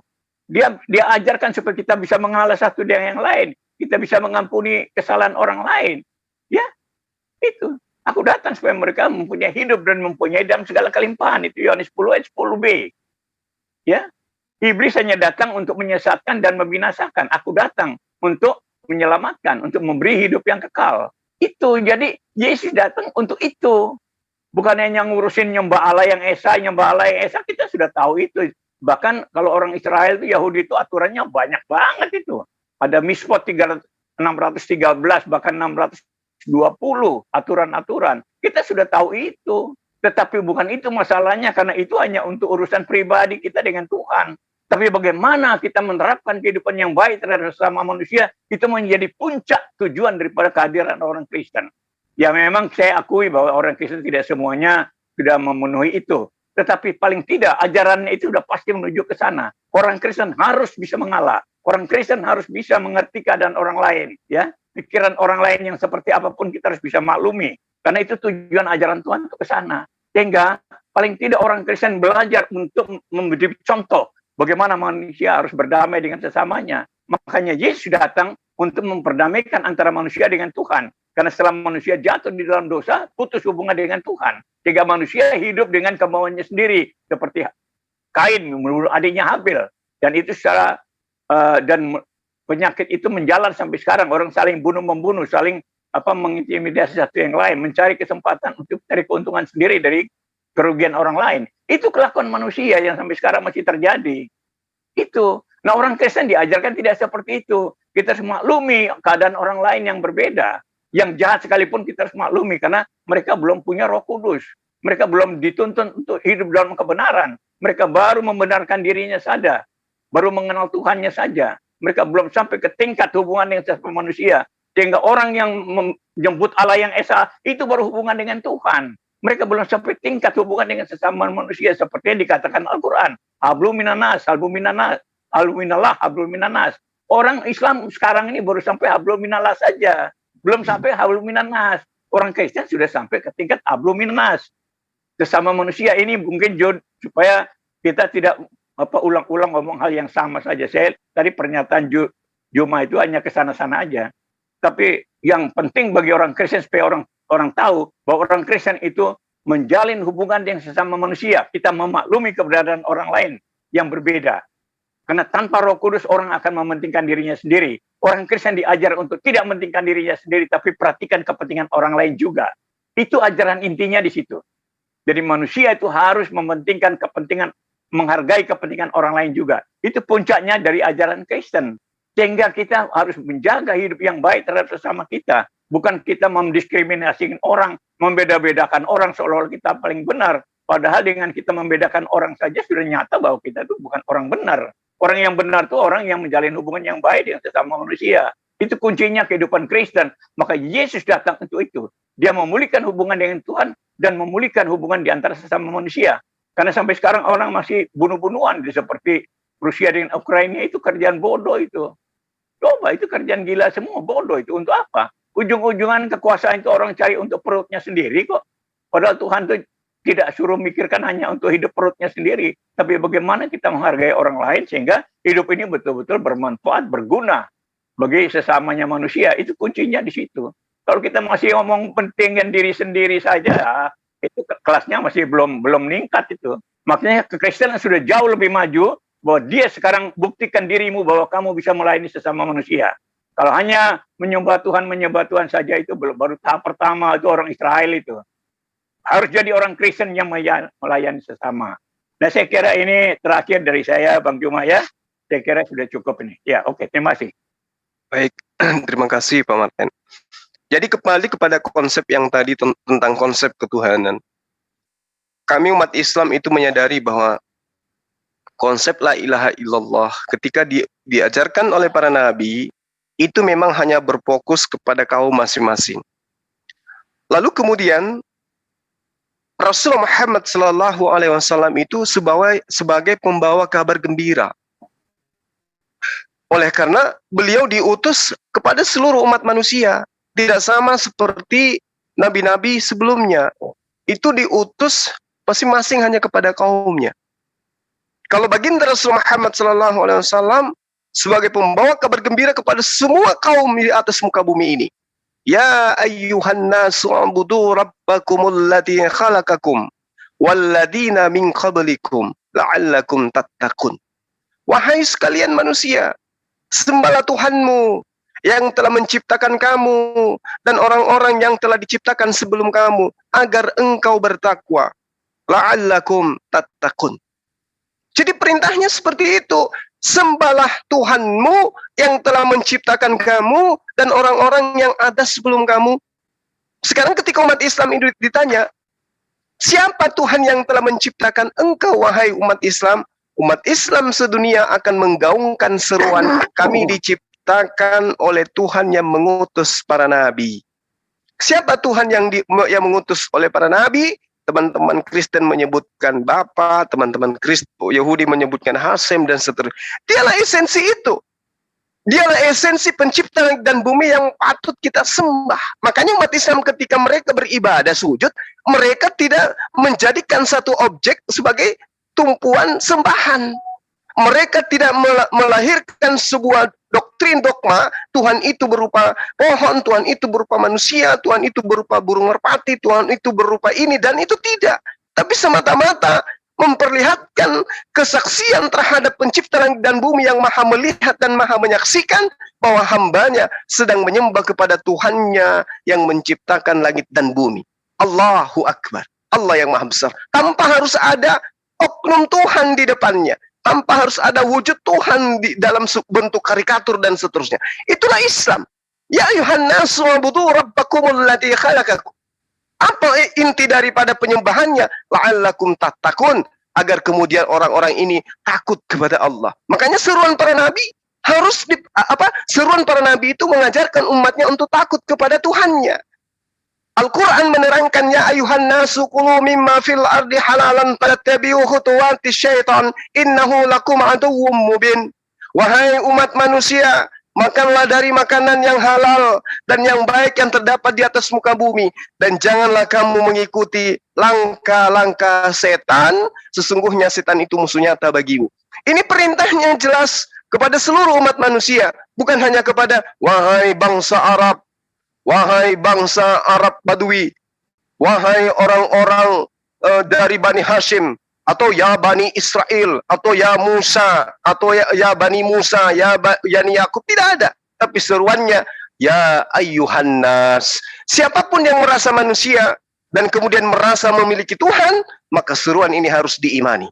Kemudian Al-Quran menerangkan, ya ayyuhan nasu taqu rabbakumul ladzi khalaqakum min nafsin wahidah wa khalaqa minha zawjaha wa batha minhuma rijalan katsiran wa nisaa wattaqullaha alladzi tasaaluna bihi wal arham innallaha kana 'alaikum raqiba. Wahai manusia, lagi-lagi manusia diseru, bertakwalah, takutlah, tunduklah, berserah dirilah kepada Tuhanmu yang telah menciptakan kamu dari diri satu manusia yaitu Adam, dan dari seorang dan daripadanya kemudian Allah menciptakan bagimu seorang ibu yang bernama, yang dikatakan pasangan daripada Adam, yang kemudian dalam ilmu hadis dikatakan Hawa, dari dirinya sendiri. Dan dari keduanya kemudian Allah memperkembangbiakkan laki-laki dan perempuan yang banyak. Bertakwalah kepada Allah dengan nama yang dengan cara kamu saling mencintai, dengan saling kamu meminta satu sama lain, saling memelihara hubungan kekerabatan di antara kamu sama satu sama yang lain. Ini perintahnya kepada siapa? Kepada manusia. Jadi kalau umat Islam dikatakan, oh tidak ada ajaran kasih di dalam Islam, sangat-sangat disayangkan, karena tidak sampai kepada pengajaran yang ada di dalam Al-Quran terhadap orang tersebut. Jelas perintahnya, ya, wattaqullaha alladzi tasaaluna bihi wal arham innallaha kana 'alaikum raqiba. Perintahnya sangat jelas. Ini adalah perintah yang kemudian menjadi ultimatum, yang menjadi paku mati, harga mati. Bertakwalah kepada Allah dengan namanya, kamu saling meminta dan pemeliharaan hubungan kekeluargaan di antara kamu, sesungguhnya Allah selalu menjaga dan mengawasimu. Apakah kemudian kekerabatan antar hubungan sesama manusia yang harus dipelihara sesuai instruksi Al-Quran ini hanya terhadap sesama Islam? Tidak. Kok bisa kayak begitu Bang Suma? Karena perintahnya, ya ayyuhan nas, wahai seluruh umat manusia, peliharalah hubungan kekeluargaan kalian. Jadi kita harus saling mengasihi, kita harus saling menyayangi, karena itu perintah dari Allah. Al-Quran menerangkan itu. Lalu kemudian di ayat lain dikatakan, ya ayuhan nasu qad ja'akumur rasulu bil haqqi min rabbikum fa aminu khairal lakum wa in takfuru fa inna lillahi ma fis samawati wal ard wa kana Allahu aliman hakima. Wahai manusia, sungguh telah datang padamu seorang utusan kepadamu dengan membawa kebenaran dari Tuhanmu, maka berimanlah kepadanya, itu lebih baik bagimu. Dan jika kamu berpikir, itu tidak akan merugikan sedikit pun bagi Allah. Karena jika kamu kafir, maka itu tidak akan merugikan sedikit pun demi Allah, kepada Allah. Jika engkau memikirkan untuk kufur, untuk meninggalkan penyembahanmu terhadap dia, kata Allah, itu tidak sama sekali merugikan dirinya. Karena sesungguhnya milik Allah apa yang ada di langit dan apa yang ada di bumi. Allah mengetahui lagi maha bijaksana. Mau disembah ataupun tidak disembah, kita ini tetap adalah milik Allah. Oleh karena itulah kemudian seirama dengan apa yang diterangkan di dalam kitab Yesaya 42 nomor 1, lihatlah itu hambaku Ahmad, aku pegang orang yang aku junjung, orang yang menjadi orang pilihanku, kepadanya aku berkenan, aku telah menaruh rohku ke atasnya supaya ia menyatakan hukum kepada bangsa-bangsa. Kemudian teman-teman bertanya, apa emang Allah itu pernah menaruh roh di atas baginda Rasul Muhammad SAW? Al-Quran menjawab, roh itu adalah Al-Quran. Roh itu adalah kitab suci yang kemudian menjadi yang kami sebut dengan kalam, di mana kalam itu memiliki instruksi, perintah dan larangan yang harus ditegakkan kepada seluruh bangsa-bangsa. Wa kadzalika auhayna ilaika ruhan min amrina ma kunta tadri mal kitab walal iman walakin ja'alnahu nura. Jadi yang dikatakan, dialah hambaku, kepadanya aku berkenan, dia orang pilihanku, aku menaruh rohku di atasnya, supaya agar dengan rohku itu ia menyatakan hukum kepada bangsa-bangsa. Alhamdulillah, hukum yang dimaksud, roh yang dimaksud itu adalah Al-Quran, sebab ternyata Al-Quran itu disebut roh di dalam original teksnya. Nah inilah yang kemudian saya katakan bahwa Tuhan itu satu, la ilaha illallah. Tuhan itu satu, dan itu adalah ajaran para nabi sampai kepada kita. Kemudian dia tidak pernah merubah wujud menjadi makhluk, dia tidak pernah kemudian menjadikan dirinya hina, rendah, dan segala yang apa menjadi aspek keimanan di luar Islam. Tetapi Allah pencipta langit dan bumi itu maha kasih, maha sayang, maha pengasih, maha mencintai kepada makhluknya dengan cara mengutus para nabi dan juga mengajarkan sebuah konsep di dalam kitab sucinya yang disebut sebagai roh di dalam Al-Quran.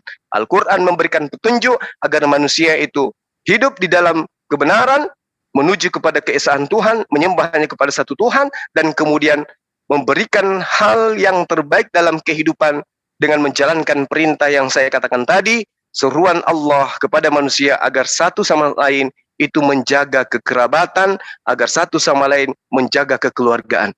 Hubungan harmonis, hubungan kasih sayang, hubungan yang paling indah di antara hubungan-hubungan yang ada di antara manusia dengan manusia adalah hubungan kekeluargaan. Hubungan kekeluargaan adalah hubungan kasih yang sangat tinggi, kasih mengasihi, sayang menyayangi antara satu sama lain. Ini instruksi di Al-Quran. Wahai manusia, peliharalah hubungan kekeluargaan, kekerabatan, keintiman di antara kamu. Kalau menjaga berarti satu sama lain harus saling kasih, mengasihi. Itu inti daripada Al-Quran yang diajarkan di dalam surah An-Nisa ayat 1. Demikian Pak Martin, saya minta maaf kalau ada kata-kata saya yang kurang berkenan. Sekali lagi saya minta maaf, saya menghargai Bapak sebagai orang tua, sebagai saudara, sebagai sahabat saya yang selama ini sudah bertahun menemani saya. Meski di dalam perjalanan saya sering menyakiti Bapak, saya minta maaf. Yang pada intinya, sebagai orang yang menjadi bagian daripada teman-teman Kristologi yang baik dari Kristen maupun Islam, tujuan kita hanya mempererat hubungan antara umat beragama, mengajarkan Islam, mengajarkan Kristenan, bahwa dua agama ini mengajarkan sama-sama saling kasih mengasihi satu sama lain. Demikian, terima kasih. Ya, terima kasih Bang Juma. Jadi Sama-sama, Pak. saya ini. Ya, Silakan. statement saya ya. Jadi Baik. Yesus, supaya kita kenal Yesus siapa, dia datang untuk memulihkan hubungan antara manusia dengan Tuhan, lalu memulihkan hubungan dengan sesama manusia. Dan itulah inti daripada ajaran Yesus sendiri, bahwa manusia itu harus jadi rahmat bagi sesamanya manusia yang lain. Jadi kalau misalnya kita menyembah Tuhan, menyembah Allah yang Esa itu diwujudkan di dalam praktek kehidupan kita. Jadi bukan hanya kita menyembah di gereja misalnya, muji Tuhan, puji-puji, nyanyi-nyanyi, senang-senang dengan Tuhan, kan bukan itu. Tapi prakteknya seperti apa? Itu yang menjadi inti ajaran Yesus, bahwa dia menggenapi tata cara ibadah itu digenapi dengan mempraktikkan hubungan dengan sesama manusia. Jadi orang Kristen yang betul-betul menyembah Tuhan akan kelihatan dari hubungannya dengan sesama manusia. Itu ukurannya di sana. Itu Yesus datang untuk itu. Jadi kalaupun kita bilang kita menyembah Tuhan seperti apapun, tapi kelakuan kita tidak bagus, itu omong kosong. Itu ukuran Kristen di sana. Jadi orang Kristen di sini, di gereja sering pendeta-pendeta mengingatkan bahwa kita harus memberi kesaksian yang benar dalam hubungan kita dengan sesama manusia. Hilangkan kebencian, saling mengampuni satu dengan yang lain. Karena itu bukti inti dari ajaran Yesus. Jadi hubungan sesama manusia itu ukuran bahwa kita mengenal Tuhan apa tidak. Itu ukurannya. Kalau kita sudah bisa memaafkan orang lain, mengampuni kesalahan, itu baru betul-betul kita namanya menyembah Tuhan. Jadi menyembah Tuhan itu di situ buktinya. Harus ada bukti nyata dalam kehidupan kita. Karena Tuhan datang ke dunia atau ngajar manusia melalui umatnya itu untuk tujuan itu. Nah, ini close statement saya untuk dialog kita pada saat ini. Sebelumnya saya minta maaf kalau ada kata-kata saya juga yang salah. Untuk Bang Juma juga saudara-saudara Islam yang lain. Inilah closing statement saya. Terima kasih. Tuhan berkati kita. Terima kasih Pak Martin. Baik teman-teman, saya ucapkan terima kasih juga kepada para guru saya yang ada di sini. Ada Ahi Sugi, ada Adinda Unirifa, kemudian Bang Zul, kemudian semualah pokoknya ya. Antum luar biasa. Kok bisa-bisanya ada di sini gitu, ngapain? Ada Bang Handi. Kasih ya. Iya, ada Adinda Tahta, Masya Allah, jadi malu saya. Udah, nanti bacaan saya ketika ada yang keliru tentang ayat-ayat Al-Quran, nanti diluruskan lagi ya sahabat ya. Saya memang belum mahir kali membaca Al-Quran. Paling tidak inti daripada ayat yang saya bacakan itu ya sampai pesannya. Sekira begitu teman-teman netizen di sahabat-sahabat yang ada di channel-channel yang berafiliasi dengan CTZ, terima kasih antum semua luar biasa. Ada yang saya baca di komen-komennya channel Pejuang Tauhid, Mentepe, kemudian Bang Handi, terus kemudian Akidah Channel, termasuk Sion, unyu-unyu semua, ya, Lensa, News Muslim. Saya sempat baca-baca komen di channel-channel apa yang dimaksud dengan unyu-unyu? Unyu-unyu itu lucu-lucu gitu. Oh, lucu-lucu. Cuman saya lihat channelnya Uniripa tidak live. Iya. Oke, saya kira begitu sahabat-sahabat sekalian. Terima kasih banyak, Anta luar biasa. Luar biasa. Ini apa ini? Mantra sate, mele. Oh, jual rendang maksudnya. Oke, silakan sahabat. Mana tahu ada yang mau ditambahkan? 5 menit atau 1 jam, saya persilakan. Kalau saya nambahin dikit. Sebenarnya Pak Martin itu dengan statementnya yang begitu lugas. Artinya Yesus itu sudah menggenapi, ya perbanyaklah berbuat baik sesama manusia, tapi menyembah Tuhan yang satu itu ya nggak perlu lagi seperti Yesus, cukup dengan hati saja, nggak perlu dengan gerakan. Tapi yang penting berbuat baik. Hablum minannasnya baik, hablum minallahnya hilang. Itu cuma dari saya, makasih. Iya, silakan. Ada Adinda Tahta di sini, waduh gimana sih? Udah berapa lama kita nggak duit lagi saya dia. Itu Bang, benar murid saya. Teman-teman agar di ini channel Catahta itu diinformasikan ke RT, RW, ke Pak Camat, ke Pak Bupati, ke 01 RI agar seluruh umat Islam itu ya mensubscribe channel beliau. di situ syarat dengan ilmu muatannya luar biasa, masya Allah. Saya kadang masuk penjelasannya, tataran daripada konsep yang disajikan di dalam penyampaian beliau terhadap pembahasan ayat-ayat suci Al-Quran, masya Allah, luar biasa. Kalah pendeta Lubis, betul. Jadi teman-teman yang ada di Zulkifli M. Abbas, saya harap supaya jangan hanya kajian-kajian kristolog aja yang diperdalam, tapi materi tentang ayat suci Al-Quran juga bisa Anda simak dengan baik di channel Adinda Cah Tahta dan juga channel-channel yang lain. Saya kira begitu. Guru Sugi, ini mau ada informasi Bang Juma. Silakan. Ada informasi yang paling penting nih. Ya, Alhamdulillah, salah satu.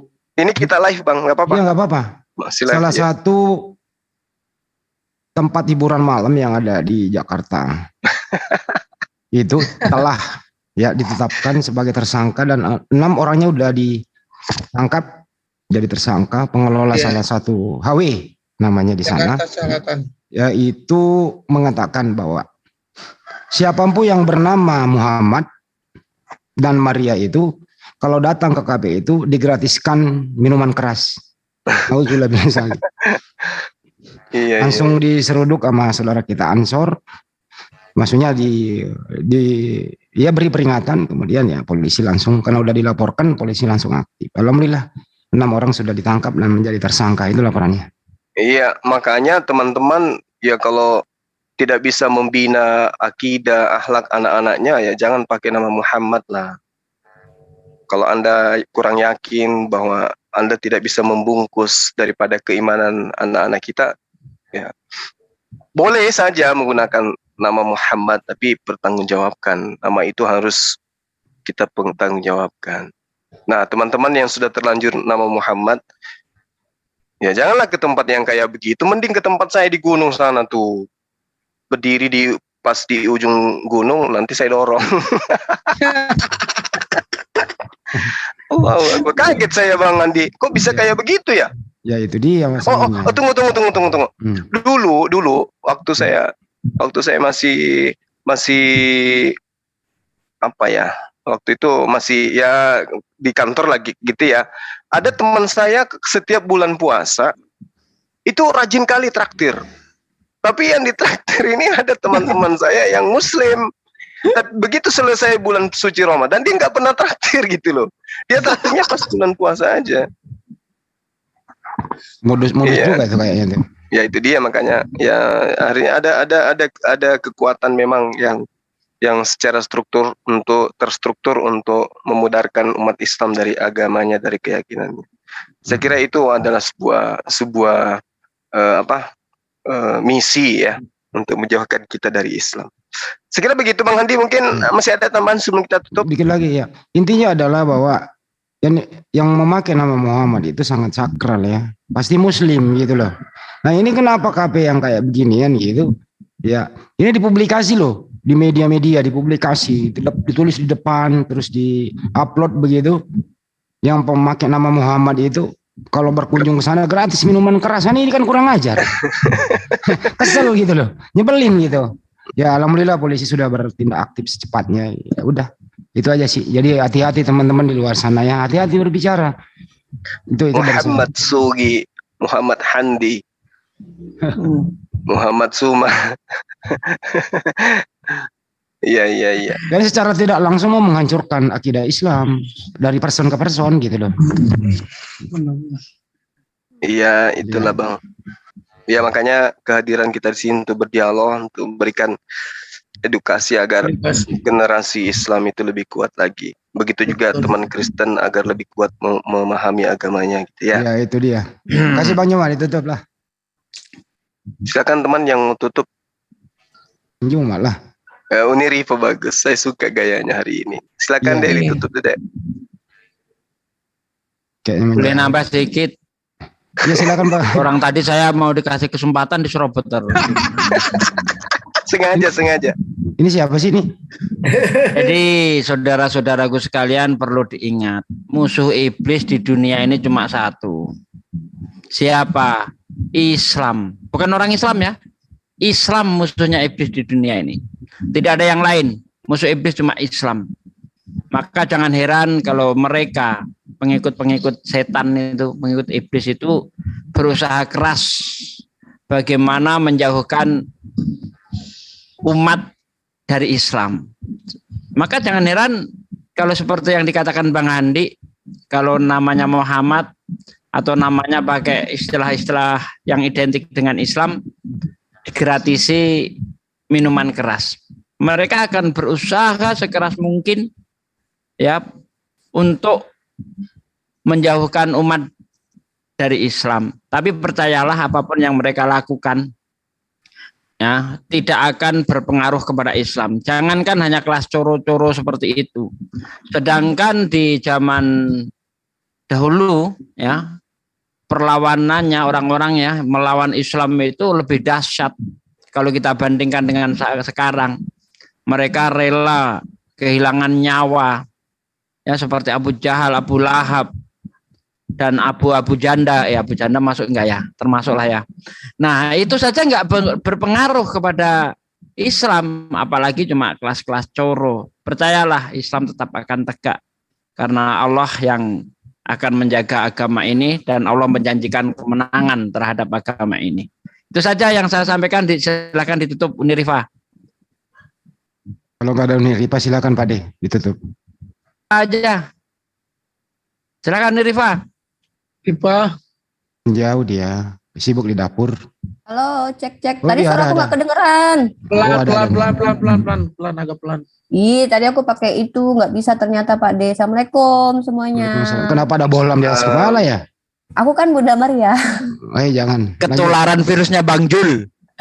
Iya, gara-gara Bang Zul. Alhamdulillah aku udah sehat, udah pulih kembali, siap berjuang di jalan Allah Subhanahu wa taala. Alhamdulillah. Ya, seperti yang disampaikan tadi, pertama babi ambo. Sebelumnya bukan ya, sebelumnya itu Bible pakai bahasa Minang, sebelumnya itu disenggol lagi, umat Islam lagi, Minang lagi, kemudian babi ambo senggol lagi. Kayaknya belum ada terlalu banyak pergerakan. Oke, sekarang bikin apa? Miras free untuk yang bernama Muhammad. Otomatis yang namanya Muhammad dipastikan Muslim. Emang ada Kristen menggunakan nama Muhammad kecuali yang nyamar-nyamar serigala berbulu dompet. Jadi sebenarnya gini ya, kalau kita bilang ini grand design, ya wajar ya. Aku pribadi berspekulasi kalau ada grand design di balik semua ini, seolah-olah kayak gini ya. Tes dulu dong, tes ombak dulu nih. Umat Islam kira-kira gimana nih gitu ya. Nah, jadi ketika umat Islam sudah mulai bersuara, tersakiti nih, playing victim, oh teroris, mereka kejam, mereka jahat. Nah, ini memang fenomena ya, Islamfobia sebenarnya dicoba dengan cara halus gitu loh. Memancing-mancing ya. Uniripa kayaknya santai nih, nggak bahas-bahas nih masalah babi di YouTube-nya. Oke, santai nih. Jadi gini, jangan coba pancing umat Islam, saudara-saudara. Kami tidak diajarkan ditampar pipi kiri kasih kanan. Ya, kita nggak diajarin itu. Jadi kita nggak bilang ini agama ya, kita nggak sudutkan agama tertentu tentang hal ini, tapi hal ini terjadi terus-menerus gitu. Dalam 1 tahun, 2 tahun itu beberapa kali kejadian-kejadian seperti ini. Kita, ya aku mirisnya gini ya, aku nggak bilang semua umat Islam itu diam aja ketika hal-hal ini terjadi, tapi jangan sampai nanti seolah-olah ketika umat Islam sudah mulai menunjukkan bahwa mereka rela mati demi agama, demi nama nabinya, demi Tuhannya, lalu jangan sampai ini umat Islam sendiri nanti yang bilang nih, kok kasar sekali, kok keras sekali, kok begitu dan begini gitu. Jadi lihatlah, kami tuh reaktif, umat Islam tuh reaktif, ada reaksi dari aksi, jadi jangan beraksi. Kalau tidak mau ada reaksi, jangan beraksi, jangan membuat aksi, maka tidak akan reaksi gitu loh. Adem kita, tenang kita kalau nggak ada yang colek-colek gitu. Aku agak emosi. Kenapa kemarin aku diam aja? Unirifa orang Minang, kenapa nggak bahas babi-babi gitu? Kenapa? Karena bagi saya, oke, saya lihat dulu pemerintah kita aja lah, itu urusan mereka lah gitu gimana. Tapi alhamdulillah saya lihat udah ditangkap penista agama. Mudah-mudahan hukum tidak tumpulnya cuman ke ini gitu, terus tajamnya ke bawah, ke atasnya tumpul, jangan gitu. Jangan sampai umat Islam ini yang tidak sabar itu melakukan aksi-aksi yang tidak baik gitu. Kita pengen tenang, aman dan damai dong gitu kan. Dari aku sih gitu aja ya kalau masalah yang terjadi akhir-akhir ini. Cuman ya mudah-mudahan umat Islam girohnya selalu terbakar. Jangan kalah sama emak-emak seperti saya gitu. Kaki saya sebelah di kuburan pun saya tetap akan berkoar-koar gitu, meluruskan, membantai syubhat kalian gitu yang benci sama Islam gitu. Kalian ngaku muslim sekalipun, kalian ngaku muslim terus bilang bahwasanya hijab itu nggak wajib misal gitu. Mari kita diskusikan di ranah diskusi. Nggak peduli sekarang mau ngaku muslim kek, mau ngaku apa kek, nggak peduli. Mari kita berdiskusi. Buka room terbuka, masuk ke room muslim. Buka di TikTok juga bisa live kok, silahkan. Ayo ajukan argumentasi. Kita hujat balas dengan hujah, dalih kita balas dengan dalil. Dan kalau kalian berargumen tentang agama, mari kita lihat metode ilmu apa yang kalian gunakan gitu. Bukan berarti kita paling pinter di sini, enggak, tapi kita adalah umat Islam yang diperintahkan sampaikan dariku walau satu ayat, kata Rasulullah. Itu aja dari aku. Semangat hari ini aku ini. Bagaimana dengan rendang babi itu? Ya itu tadi. Sebenarnya aku udah ngomong dari awal. Unripa tuh banyak yang japri, DM, di tag di mana-mana tentang rendang babi. Terserah ya. Babi itu mau kalian sate, mau kalian rendang, mau kalian bikin rempeye, mau kalian rica-rica, mau kalian bikin apa, itu sebenarnya nggak ada masalah. Tapi yang menjadi permasalahan adalah menggunakan ikon tertentu, menyebut Minang yang kalian tahu sendiri ya, guys yang di luar sana tahu sendiri. Hampir 100% orang Minang itu adalah orang Islam gitu loh. Lalu mempromosikan bahwasanya ada babi Ambo. Itu sebenarnya tuh kalian tahu bahwa ini akan ada reaksi gitu loh. Akan ada ya contoh lah ya seperti yang Ustaz Hadi Hidayat bilang, ada satu ulama yang diulamakan bilang, sejak kapan rendang itu punya agama? Maka dijawab, sejak wayang, sejak angklung punya kewarganegaraan. Kita nggak suka diklaim budaya kita, diklaim oleh orang lain. Nah, lalu ketika budaya kami ya Bu, aku nggak mewakili orang Minang seluruhnya dong, tapi tetap darah aku nggak ada campuran, Minang asli aku. Ketika ada yang bilang babi Ambo, secara bahasa saja itu sudah membuat sebuah, mohon maaf, pelecehan. Kenapa aku bilang? Artinya babi Ambo apa? Aku babi. Itu artinya. Nah, jadi ketika ada orang baca nih babi Ambo atau babi aku babi, itu bisa didefinisikan banyak hal lah. Babi aku kayak, lah terus ada ikon Minang-Minangnya gitu. Buat apa? Biar apa coba? Biar orang Minang itu pesan babi atau membudayakan makan babi gitu. Buat apa? Dulu Injil berbahasa Minang. Buat apa? Biar kami orang Minang baca itu Bible gitu. Giliran Uniripa baca pada marah-marah semua. Uniripa ngapain bahas Bible? Kayak nggak ada kerjaan lain gitu. Jadi ayolah, kita nggak akan reaktif kok. Kita kayak Kores bilang nih ya, aku tuh sama Kores satu ya. Kita nyantai kok. Kalian mau ngapain nyantai kok. Tapi tolong jangan bikin aksi kalau nggak mau ada reaksi gitu. Karena kita tidak diajarkan, sekali lagi apa? Nggak ada istilah di Islam itu ditampar pipi kiri kasih kanan. Nggak ada. Ditampar orang aja kita jangan. Yesus saja ketika ditampar Hansip Romawi itu nanya, salahku apa? Ya, jadi kita pengikut Yesus sebenarnya, karena kalau kita diganggu pasti kita nanya, ngapain kok bawa-bawa gituan gitu. Itu dari saya pribadi. Itu Bang Andi. Jadi rendang itu kan terkenal halal ya.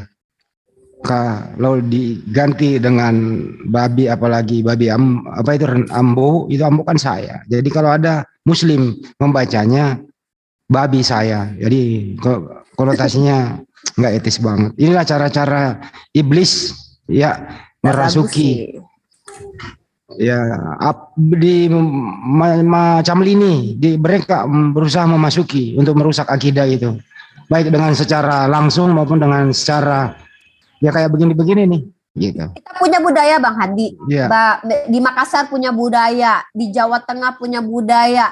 Kita bahkan bangga dengan budaya kita masing-masing ya. Dimana aku pernah dengar, mohon maaf, salah satu komunitas yang mengaku Islam yang sangat cinta dengan budaya kita, itu jangan deh budaya kita jangan didistorsi gitu ya. Kita jangan rusak budaya. Ini mohon maaf. Dulu pernah sempat ada sebuah istilahnya wacana di mana akan mengadakan, ini mohon maaf aku tidak berusaha rasis tapi ini fakta, silakan dicek dulu apa yang terjadi dahulu. Ada wacana dari seseorang atau sepetinggi lah atau oknum yang ingin membuat wisata halal di daerah Bali pada waktu itu. Tahu nggak, itu heboh banget, seolah-olah tuh ya ngapain ada wisata halal di Bali bla bla bla segala macam. Oke, aku nggak ada ya, aku nggak mendukung juga karena menurut aku gini, itu kan hanya ide itu boleh ditolak, boleh diterima, apalagi ide untuk diterapkan di sebuah daerah yang memang memiliki budaya tertentu. Misal kalau di Bali ada budaya seperti itu, kita sebagai muslim harus hormati, hargai. Aku datang ke Bali, tiba-tiba di situ memang mayoritas pada makan babi guling, tes kriuk misalnya. Ya aku nggak perlu makan dan ikut-ikutan, tapi aku nggak ganggu juga. Mereka terus bilang menghina mereka, nggak perlu, karena itu budaya misalkan di situ. Sama, ini kembali lagi ya, orang Sumatera Barat, Minang. Di sini bukan cuma aku dong yang orang Minang, ada Bang Sondi ini. Jadi adat basandi syarak basandi kitabullah. Artinya apa? Adat itu sandinya ya, itu berpondasi kepada kitab Allah. Kitabullah itu kitab Allah yaitu apa? Al-Qur'anul Karim ya. Nah, jadi gitu. Jadi ketika kita bicara tentang filosofi di Minangkabau, ya itu identiknya dengan Islam. Bagaimanapun juga gitu. Tidak bisa dipatahkan hal itu. Sama seperti di Aceh. Aceh juga punya filosofi-filosofi tertentu. Mereka juga punya budaya yang harus dihormati.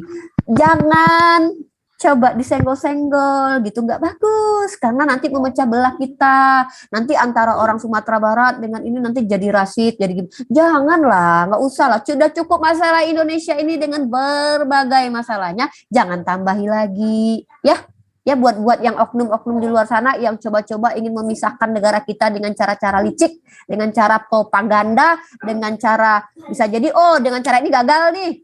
Coba dong dengan cara ini. Oh, orang Minang kayaknya nih reaktif nih. Ayo dong diuji kereaktifannya. Jangan. Terus nanti nih orang Makassar nih diuji-uji dong. Oh, orang Aceh uji-uji dong gitu. Jangan. Tuhan aja nggak boleh diuji ya. Tuhan loh yang Maha Pengasih, Maha Penyayang, jangan kalian uji dalam iman Kristen gitu. Jangan kalian menguji Tuhan walaupun Yesus pernah diuji iblis. Apa dalam Islam? Manusia nggak seperti Tuhan. Ketika diuji manusia bisa reaktif, akan timbul nanti cekcok. Jadi tolonglah, jangan begitu ya. Jangan ulangi ya oknum. Bir untuk bir untuk yang namanya Muhammad. Sama aja kalian promosi kondom buat ABG. Sama seperti itu. Janganlah kayak gitu. Masa bir kok dikasih ke yang bernama Muhammad? Kalau yang bernama Maria whatever lah ya. Karena yang bernama Maria jarang-jarang sih muslim, rata-rata kan non-muslim gitu. Tapi kalau bernama Muhammad itu mereka yang mengharamkan miras. Kok kalian kasih? Sama aja kalian seolah-olah menggratiskan babi kepada yang bernama Muhammad. Sama seperti itu. Atau menggratiskan mengindomisasi mereka yang bernama Aisyah dengan Muhammad. Kenapa yang berbau agama kok senang kali kalian gitu ya? Biar viral gitu kali ya.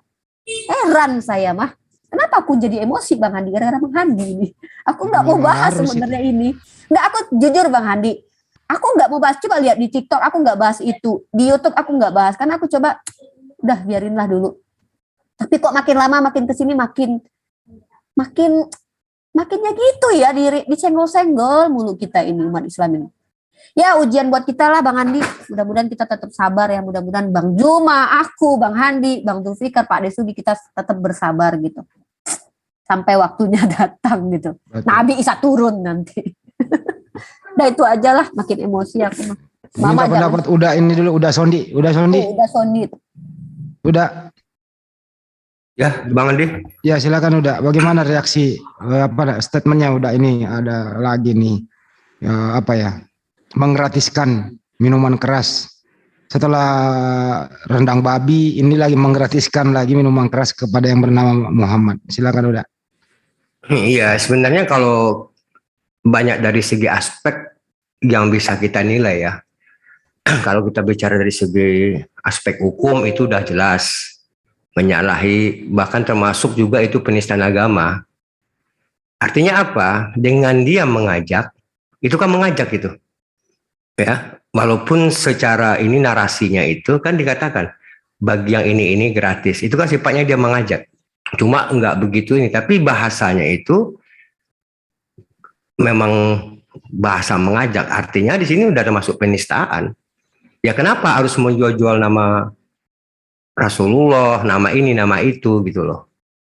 Nah, sementara di satu sisi, ya kan, kita selalu diminta untuk menjaga kerukunan beragama. Kerukunan beragama itu seperti apa gitu? Ya jujur aja Bang Andi, kita ini termasuk umat Muslim yang inilah, yang cinta damai lah ya. Yang cinta damai jika kita dibandingkan dengan negara-negara lain kalau kita ini minoritas. Tapi jangan diusik lah seperti itu. Karena bagaimanapun juga kalau kita orang Muslim ini, kalau udah menyangkut-nyangkut akidah, nyawa pun kan kita kasih gitu. Pasti kan kita kasih. Ya kan? Jadi memang ini harus disikapi. Alhamdulillah ini penegak hukum sudah melakukan ini kan, sudah melakukan penangkapan dan lain sebagainya. Karena ini kalau nggak dilakukan seperti itu akan riskan gitu loh. Pasti akan riskan. Ya kalau bisa kita minta ya kepada baik dari dalam diri kita sendiri orang Muslim ataupun non Muslim, kalau ada sesuatu itu jangan pernah menyangkut pautkan lah dengan akidah-akidah orang lain. Karena dampaknya itu akan luar biasa loh, sangat luar biasa gitu kan. Akhir-akhir ini kan selalu kita umat Muslim ini selalu dihujat dengan bermacam cara seperti Ripa katakan tadi, rendang babi, rendang ini itu udah menyakiti umat Muslim gitu loh. Jangankan masalah rendang babi, ada saja orang Minang, ya, ada saja orang Minang yang itu membolak-balikkan tentang agama Islam itu jujur aja nggak boleh pulang ke Sumatera Barat, nggak boleh pulang karena Minang. Begitu dahsyatnya gitu kan. Jadi banyak cara, ya kenapa harus diserang-serang seperti itu? Kenapa harus orang Minang, orang Aceh? Ya mohon maaf, karena dari dua daerah ini boleh dikatakan 100% itu masyarakatnya itu adalah masyarakat yang beragama ya, Muslim. Itu persoalannya, jadi mereka masuk di sisi itu. Yang anehnya lagi, si pelakunya itu bukan orang Minang pula.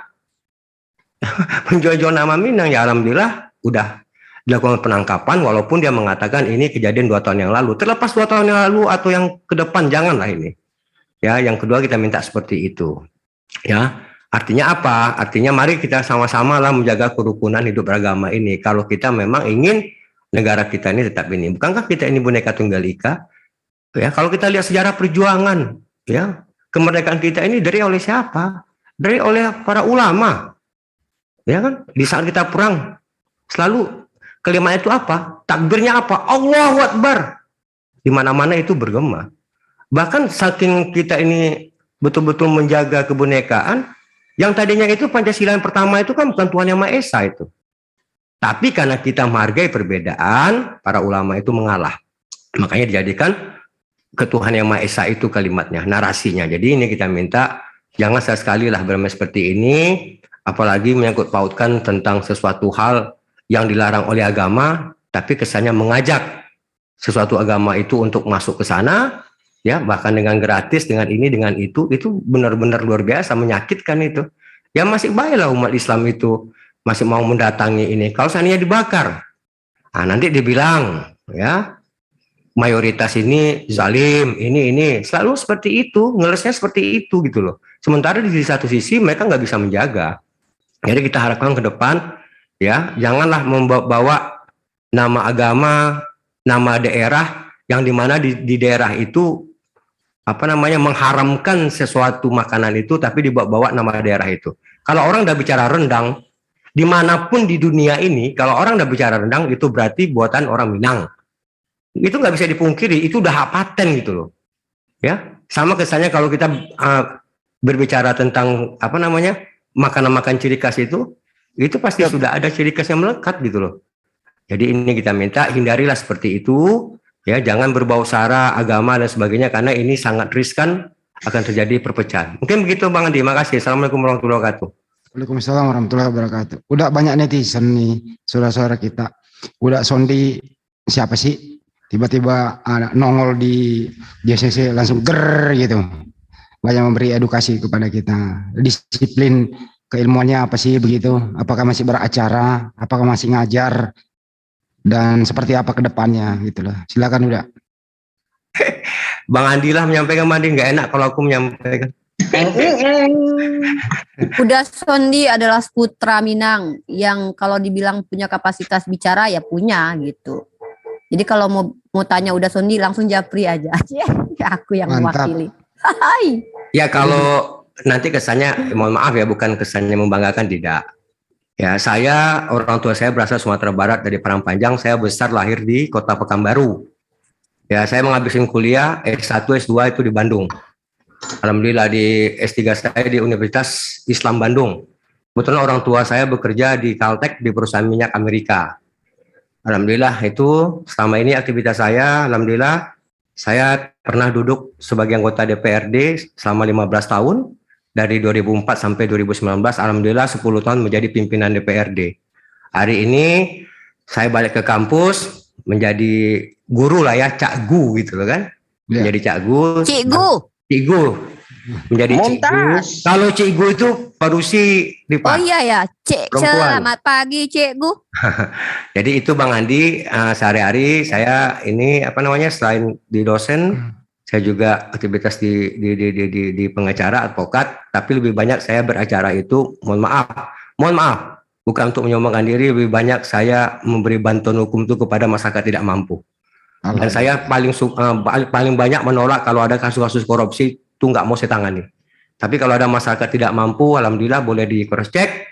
Saya tidak pernah meminta Rp1.000 pun. Jadi mencari amal jariah aja Bang Andi. Apalagi ini menyangkut kalau kasus hukum itu orang tidak mampu dan beragama Muslim. Apapun akan saya lakukan. Jadi ini artinya di JCC ini semata-mata saya hanya mencari ilmu. Saya bangga bisa kenal sama saudaraku yang tidak bisa saya sebut satu persatu. Saya sangat cukup bangga dan alhamdulillah. Sebutlah saya paling enggak. Nah, ya buat tetangga saya Mas Sugi, ya tetangga antar kabupaten maksudnya, walaupun Pak Mas Sugi itu Pak pembuang anak jin, enggak apa-apa lah. Jadi ini mungkin Bang Andi sehingga perkenalan, apalagi di sini ada kayak ini lagi nih tumpang jin buang anak, jadi jangan bermasalah. Ada guru kita Bang Zuma di sini, ya salam kenal juga Bang Zuma. Ya kan, mudah-mudahan ini saya juga pengen belajar ya, Bang Zuma. Salam kenal, akhi barakallah. Ya. Bang Sandi kenal dengan Erzul Fiat. Jadi gini ya, kita doakan semoga nanti Kuda Sondi bisa mewakili kita semua ini, mewakili aspirasi kita. Insya Allah kita doakan mudah-mudahan beliau bisa sampai ke Senayan ya. Insya Allah Bang, dan aku udah janji. Aku udah janji Bang kalau 2024 di Pekanbaru Bang Zuma, Riau. Iya, aku udah janji kalau 2024 doa kita dijawab oleh Allah. Amin. Kalibata itu kita jadikan setriat JCC. Lanjut banget nih. Terima kasih. Makan rendangnya pesan sama aku. Siap. Siap Pak Diambo. Bang Sandi nanya. Kalibata dekat dong.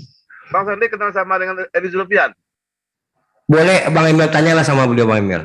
Nanti kalau kita bicara sini nanti mau ke waktu. Japri aja kalau masalah pribadi. Japri aja masalah itu. Kembali dulu ke Bang Juma. Japri dulu kembali ke Bang Juma. Ini ada fenomena jangan lagi sampai. Bang. Lupa aku Bang. Satu lagi.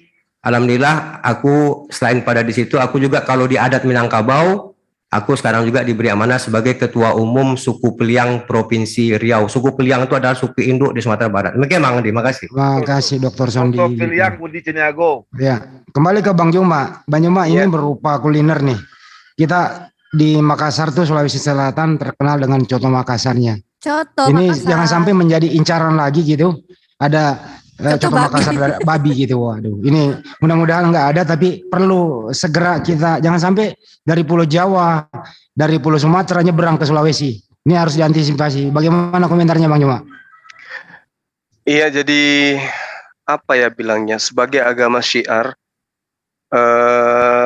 Kristen ya memang harus melakukan suatu gerakan yang di mana tumpuan daripada gerakan ini adalah mencari pengikut. Nah, kenapa larinya ke sana?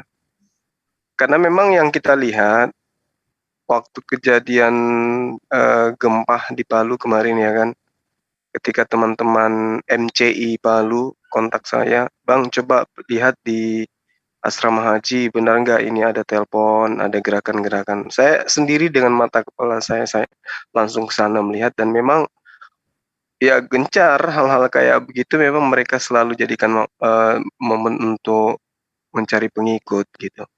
Artinya kalau saya analisa Bang, mereka memang ada upaya untuk membentuk sebuah konsep, di mana konsep ini kalau saya bahasakan begini, mari kita membuat kandang, meskipun dombanya belum ada. Buat aja kandang sebanyak-banyaknya, mengenai dombanya, serahkan kepada yang sudah diberi amanah untuk mencari. Yang penting ada kandang dulu. Kalau kita nemukan banyak domba, kemudian tidak ada kandangnya, percuma. Jadi siapkan kandang sebanyak-banyaknya dimanapun kalian berada, mau di tempat jualan rendang, mau di tempat karaoke, mau di tempat minuman kopi, atau ada kemungkinan akan terjadi di rumah makan coto, lakukan. Karena rumah Tuhan harus penuh. Ada dalilnya itu. Perintahkan ke jalan, persimpangan, ajak semua orang masuk supaya rumahku penuh. Itu misi. Jadi kalau misalnya besok hari ada kita temukan coto babi atau coto asu, kaplemak, ya nggak apa-apa. Itu sudah menjadi misi mereka, wujud daripada bahwa keluar kata-kata kaplemaknya. Oh ya kan emosi sedikit kan. Kalau bicara begitu apa itu Bang? Jelasin Bang. Ya sumpah serapah lah intinya. Oh iya. Artinya cobalah Islam itu ya kan, dengan adanya kristolog.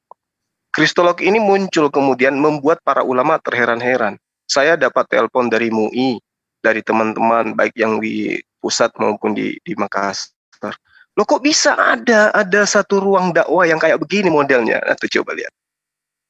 Antum luar biasa katanya. Ini kok ada misi dakwah kayak begini. Saya katakan bahwa lah Al-Quran menerangkan kita harus berjihad menggunakan Al-Quran. Kita harus jihad dengan jihad yang besar. Sampaikan kebenaran itu bahwa oknum yang datang kepada Bani Israel itu hanya Nabi. Udah. Mau membiarkan sahabat kita tersesat? Kan nggak mungkin. Yang di masjid-masjid itu kan mereka sudah Islam. Tapi mereka yang di luar sana kan belum mengenal Islam. Nah perintahnya adalah agar disampaikan Al-Quran ini kepada seluruh makhluk. Ya ayuhan nas.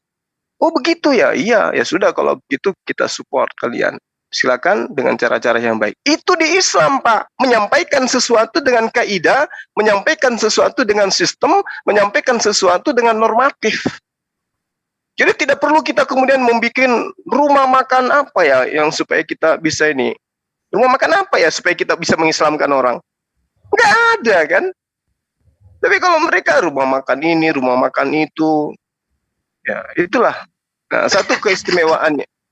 Satu keistimewaan Islam lagi gini Bang. Al-Quran itu diwahyukan oleh Allah hanya untuk orang yang berpikir. Jadi umat Islam tidak ada haknya kemudian untuk memaksakan Al-Quran kepada orang yang tidak mau berpikir.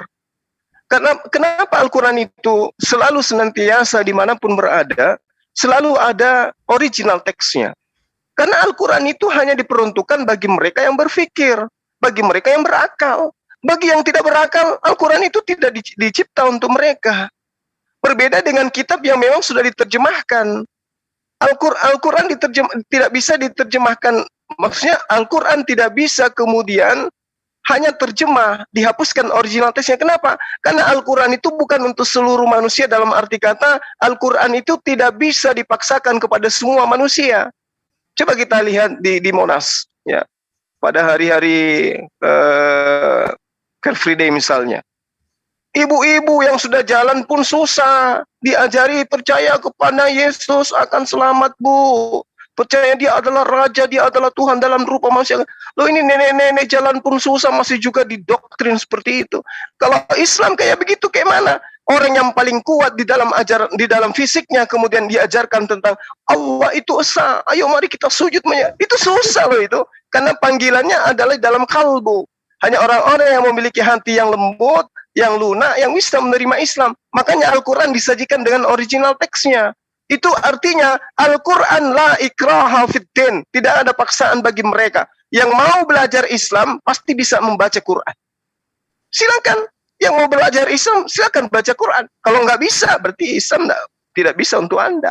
Tapi kalau kitab lain, masuk ke daerah Batak, bahasa Batak. Masuk ke daerah ini, bahasa ini. Masuk ke daerah itu, bahasa itu. Kenapa? Tujuannya memang untuk supaya orang itu masuk ke dalam agama itu. Kalau Islam tidak.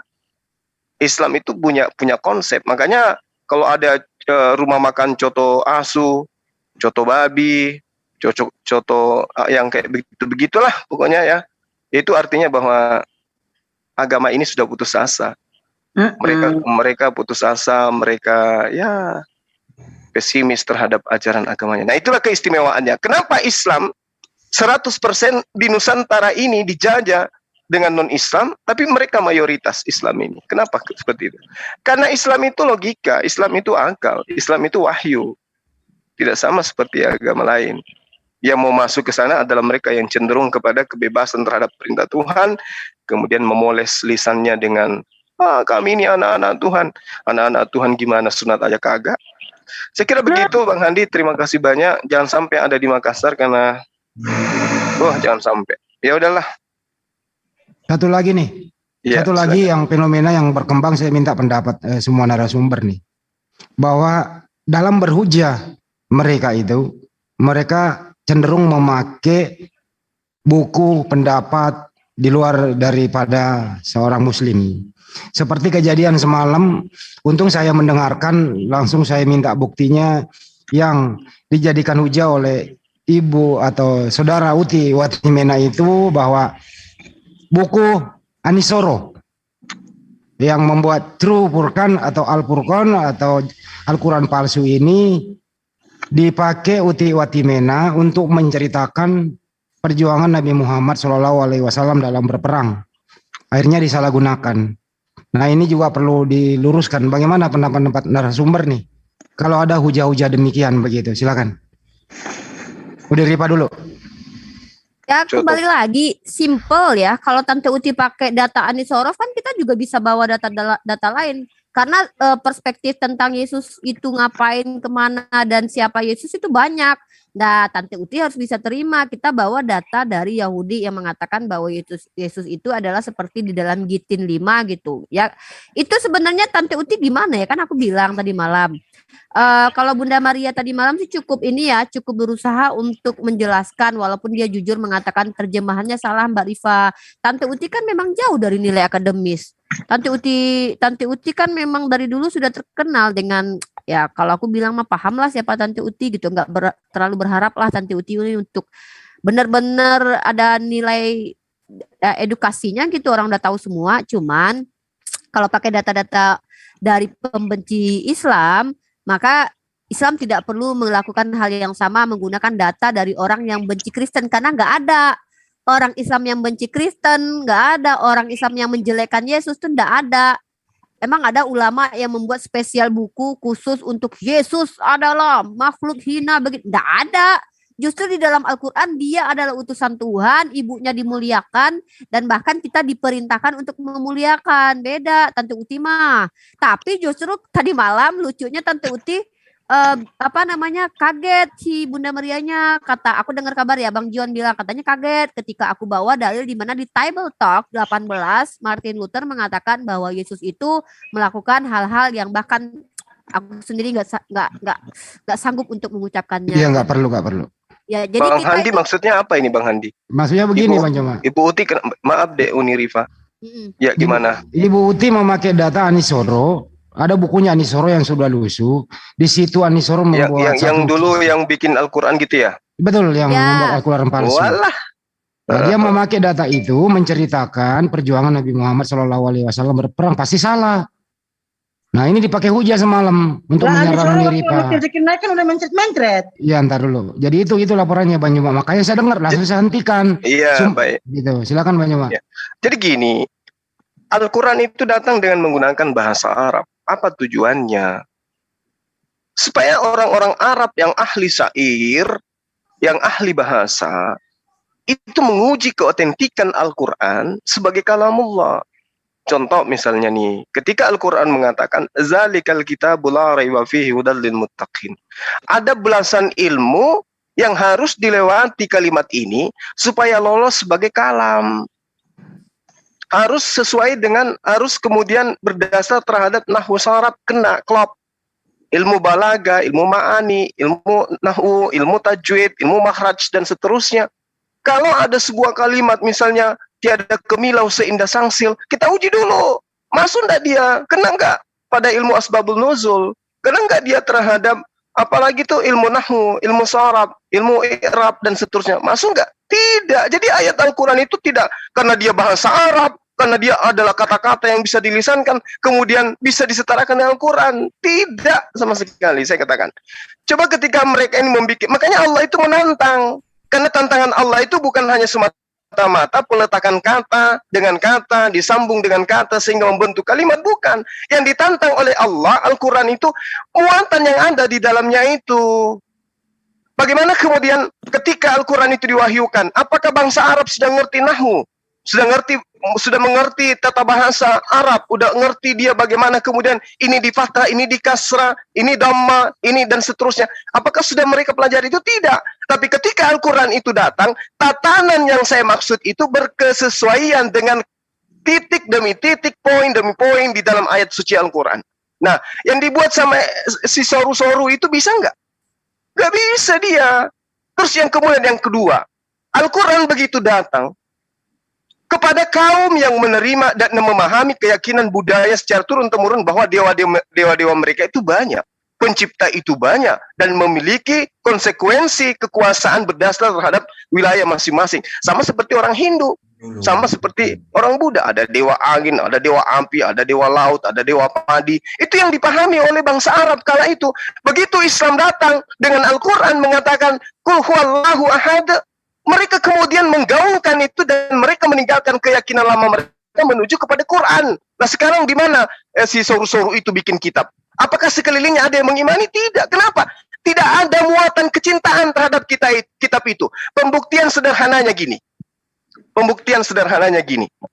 Umat Islam itu dikatakan orang yang punya banyak di antara mereka yang memiliki pemahaman bahwa Islam itu terbelakang, Islam itu tertinggal oleh peradaban dan seterusnya. Tapi satu hal yang mereka tidak dapat petik poinnya. Apa itu? Rasa cinta umat Islam terhadap kitab sucinya yang begitu tidak bisa dibendung. Setua apapun manusia Islam, ketika dia masih mampu membaca, lisannya akan dibasahi dengan kalimat-kalimat Al-Quran. Sekecil apapun anak Islam, kalau dia sudah bisa berkata, sudah bisa kemudian mengucap, maka dia akan cinta terhadap kitab sucinya. Maka kita lihat, umat Islam baru 5 tahun hafal 30 juz. Umat Islam baru berapa tahun hafal Al-Quran. Kenapa?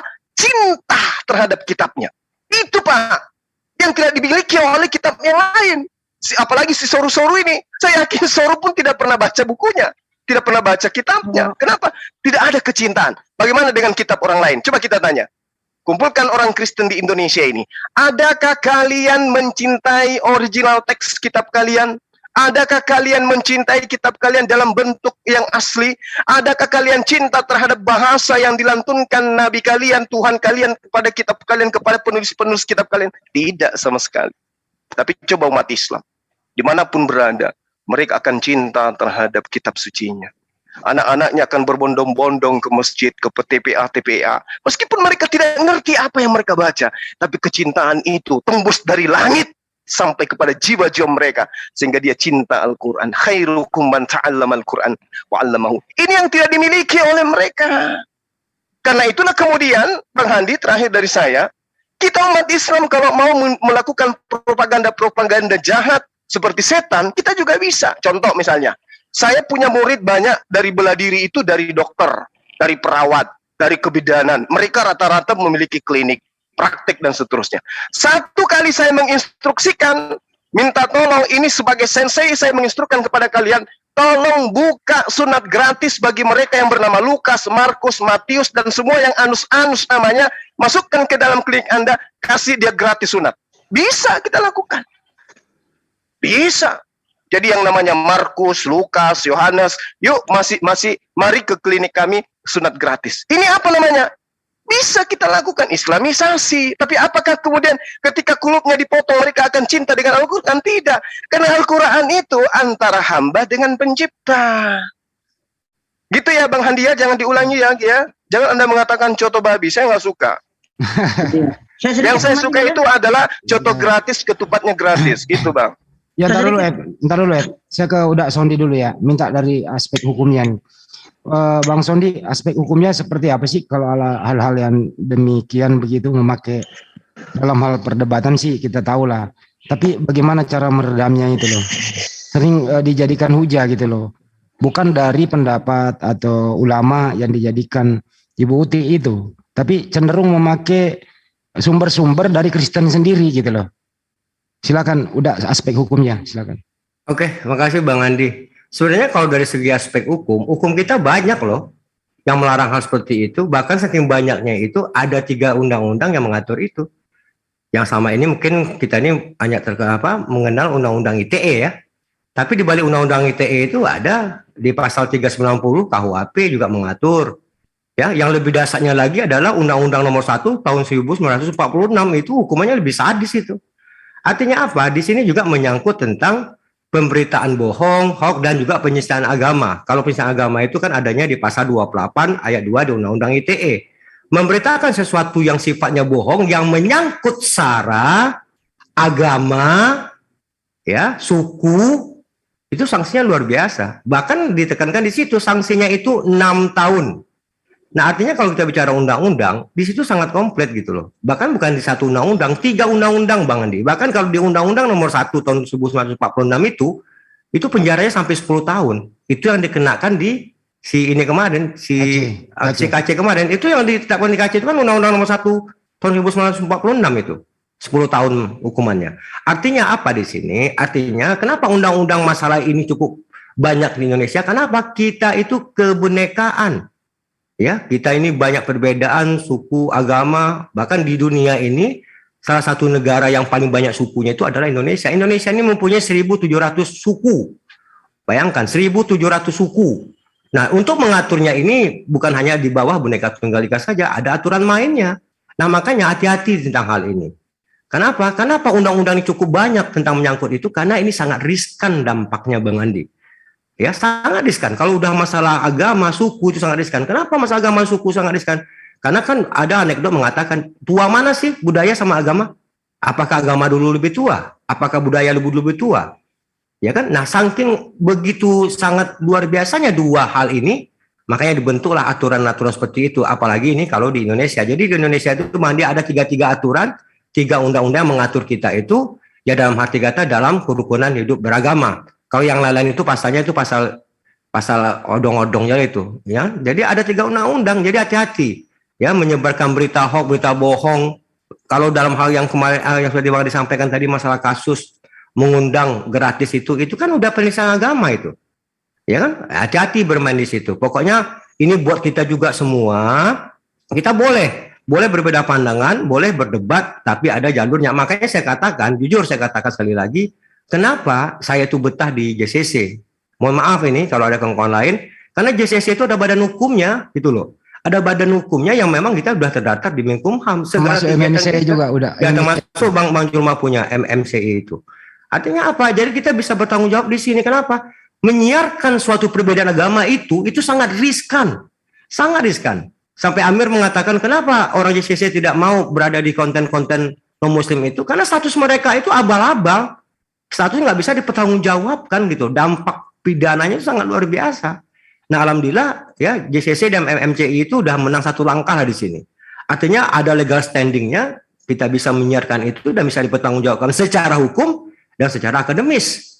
Nah, ini sekali lagi saya himbau kepada orang di luar sana, khususnya buat kita juga, hati-hati kita. Jangan sekali-kali kita masalah perbedaan ini kita lakukan dengan sistem monolog. Monolog itu sangat riskan untuk dipidana. Ya, ada yang di sebelah sana dia menghina Islam gini-gini, tapi dia enggak gentleman juga, dia menghina agama kita, membalik-balikkan hadis ini, tapi namanya enggak nama asli. Orangnya pun orang tidak tahu siapa wajahnya, di mana domisilinya. Artinya itu kan tidak memang sengaja dia lakukan seperti itu untuk menghilangkan jejak kan. Nah, sekali lagi ini buat kita semua, hati-hati kita di sini dalam hal penistaan agama itu dampaknya sangat luar biasa. Dan ada 3 sanksi hukum undang-undang yang mengatur itu. Pertama Undang-Undang ITE, yang kedua pasal 390 KUHP, dan ketiga itu adalah Undang-Undang Nomor 1 tahun 1946 tentang masalah penistaan agama. Itu Bang Andi. Makasih. Makasih udah dari aspek hukumnya ya, hati-hatilah bermonolog ya. Hati-hati juga berhujah. kalau data Anda itu bukan data di luar daripada penafsiran pokok. Hati-hati berdiskusi juga. Saya moderator, saya langsung saya hentikan dan minta data baru dilanjutkan. Untung semalam saya mendengarkan itu, dan langsung saya stop. Uti Watimena, silakan tampilkan datanya apa yang Anda membicarakan atau menyerang Uni Ripa dan Ustaz Tata tentang perjuangan Nabi Muhammad SAW dalam berperang. Ternyata bukunya bersumber dari Anisoro. Ya pasti keliru. Itu intinya. Silakan Ade Sweb. Oke. Nah tadi kan Guru Ndajuma sudah memaparkan terkait dengan itu kan yang makanan baik itu kan. Nah, ini umat Kristen ini perlu, Kristianus Yunani Antioquia ini perlu sadar, ya. Data saya kutip langsung dari Bibliosabda ini ya. Waduh, nggak usah. Kita nggak boleh pakai Bible orang dalam monolog kita ini. Yang secara global aja kita. Ini pakai Bible orang, kita nggak perlu kita monolog nantinya. Ya, saya tidak izinkan dulu Adik Sueku. Nanti kita disangka monolog. Kita beda dengan mereka. Ya, Oke. Gitu. Oke, baik. Terima kasih ya. Soalnya nanti kalau kita diskusi, simpan datanya untuk dijadikan sebagai memperingatkan kepada mereka, ini juga Anda punya. Begitu? Deal ya? Yo, terima kasih. Silakan Ustaz Tata, monggo. Ya, saya sedikit aja dulu tunggu ya Bang Emil. Jadi kalau menurut saya pribadi ya, justru kalau mereka pakai referensi kayak gitu seneng aku. Karena saya sedikit banyak tentang Al-Quran itu. Ya, mulai dari tafsir, asbabul nuzul, nahu, sorof, ilmu balaghah, ma'ani, bayan, badi, ilmu lugat. Nah, terus hadis juga gitu, mustalah hadis itu. Nah, terus diimbangi dengan fikih. Makanya 4 kitab ini kalau sudah kuasai, Quran, hadis, fikih, sejarah. Fikih itu kenapa? Kok penting banget bagi saya pribadi. Orang mau pakai ayat Al-Quran pun, kalau kita pinter fikih, oh maksudnya ayat itu kayak gini, tinggal gini aja kita. Makanya kalau seperti tadi malam, ya, saya selalu tertawa. Memang saya menemani Rifa itu biar Rifa itu fokus untuk penyerang gitu. Makanya saya begini, saya ikut ya kalau mereka pakai Quran dan hadis, akhirnya sama Rifa diperbolehkan. Nah ternyata ketika mereka bertanya, saya selalu tertawa. Karena melenceng semuanya, kan enak. Sehingga kalau mereka pakai referensi yang di luar Islam, senang saya. Senangnya gimana? Tinggal meluruskan, kamu itu dapat dari mana, kamu kayak gitu. Tinggal gitu. Tambah lagi dengan Bang Handi nanti kan disuruh buktikan. Coba, referensinya mana, kan gitu. Sedangkan tentang Islam, yang saya pelajari itu bersanad semuanya. Makanya kalau saya pribadi, kalau mereka debat, pakai referensi selain yang saya ketahui, saya suka. Nah, karena apa? Memalukan diri sendiri mereka itu. Ini loh kisah sebenarnya, tinggal gitu saya. Tentang Hudaybiyah tadi malam, tentang perang. Makanya saya tunjukkan gini, dari malam itu. Kamu kalau mau ngajak teman untuk debat, carilah murtadin yang paham itu. Karena apa? Biar pertanyaan kamu itu udah memalukan gitu. Maksudnya memalukan itu apa? Dia nanya-nanya, bahkan menyimpulkan sendiri. Kan kita sebagai orang yang ngerti kan tertawa kan gitu. Wah enak ini. Tinggal kita meluruskan gitu. Makanya bagi saya pribadi, kalau mereka pakai referensi yang di luar Islam, jangan ke JCC atau ke MMCI. Jangan. Karena kalian akan memalukan diri sendiri nantinya. Gitu ya. Karena kita itu tinggal kamu penipu, tinggal gitu aja. Gitu menurut saya. Nah, seperti itu Bang Handi. Silakan. Terima kasih Ustaz. Itulah gunanya ada moderator yang harus jeli.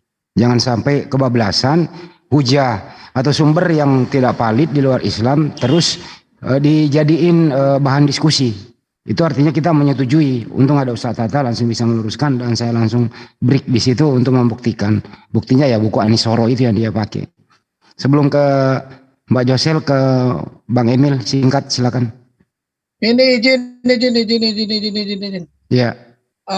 Jadi nanti malam tuh pesan Bunda Maria, dia tetap ingin Binda Ripa, Terus ditambah satu lagi katanya.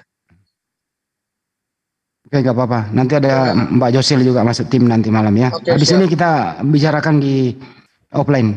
Silakan Bang Emil. Makasih Bang Andi. Ya, yang penting-penting aja ya. Ya, siap. Saya mau manggil Viva ini. Viva, bisa kasih dong informasinya mengenai Martin Luther itu di chat. Oke, nanti di Japri aja ya.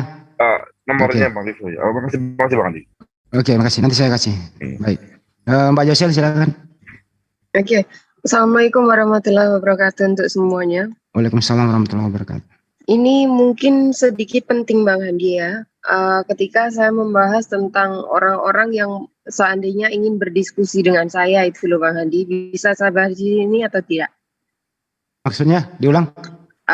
Orang-orang yang ingin berdiskusi dengan saya, seandainya orang-orang ingin berdiskusi dengan saya, mereka jangan sampai menyerang saya ke pribadi ataupun ke WhatsApp. Kan kemarin sudah saya kasih lihat ya bahwa saat saya berdiskusi di sini di JCC itu banyak sekali pertanyaan-pertanyaan yang saya ajukan saat saya live di sini. Mereka semua masuk menyerang saya melalui WhatsApp pribadi. Itu sangat-sangat otomatis itu sangat mengganggu sekali Bang Handi. Seperti apa ya? It's like kayak itu loh Bang. Diskriminatif sekali gitu loh ke saya gitu. Ketika seandainya siapapun yang ingin berdiskusi masuk ke ranah diskusi dengan saya, silahkan mungkin seandainya ingin masuk ke JCC untuk berdiskusi, boleh monggo gitu loh. Jangan sampai semuanya ketika saya berdiskusi semua masuk ke WhatsApp itu seperti menentang tetapi menjawab pertanyaan semua saat saya live diskusi gitu. Maunya apa saya kurang paham atau mungkin membuyarkan saya atau gimana saya kurang tahu, tetapi banyak sekali SMS masuk dari nomor-nomor yang notabene kebanyakan dari luar negeri. Ini sangat tidak etis sekali. Ini saya kasih tahu seandainya siapapun Anda di luar sana, mungkin di Amerika, di Kanada, di Jepang, banyak dari situ Bang ya. Bang Handi kemarin juga lihat juga ada beberapa dari Indonesia. Mungkin bisa tolong dibahaskan Bang Handi, ini sangat penting sekali supaya mereka tidak kurang ajar seperti itu. Thank you. Baik. Untuk keluarnya mualaf Pak Josel ini memang kemarin berkeluh kesah kepada kita. Nggak apa-apa dibuka ya Pak Jul? Nggak apa-apa dibuka sekalian? Oke ya. Kayaknya nggak apa-apa. Soalnya aku juga mengalami hal yang sama Mbak Josel. Tapi aku selama ini emang belum speak up sih. Jadi saya izin ke Amir dan Dewan Suruh diizinkan bahwa gini, mualaf Pak Josel ini adalah nilai jualnya sangat tinggi, itu satu. Kedua, kemarin sempat juga diskusikan berbahasa Inggris. Jadi orang-orang di luar sana ngerti gitu. Ya tujuan mereka adalah, kalau menurut kami nih di sini setelah menilai, ingin mengembalikan kembali Mbak Josel ke agama yang lama. Tujuannya itu.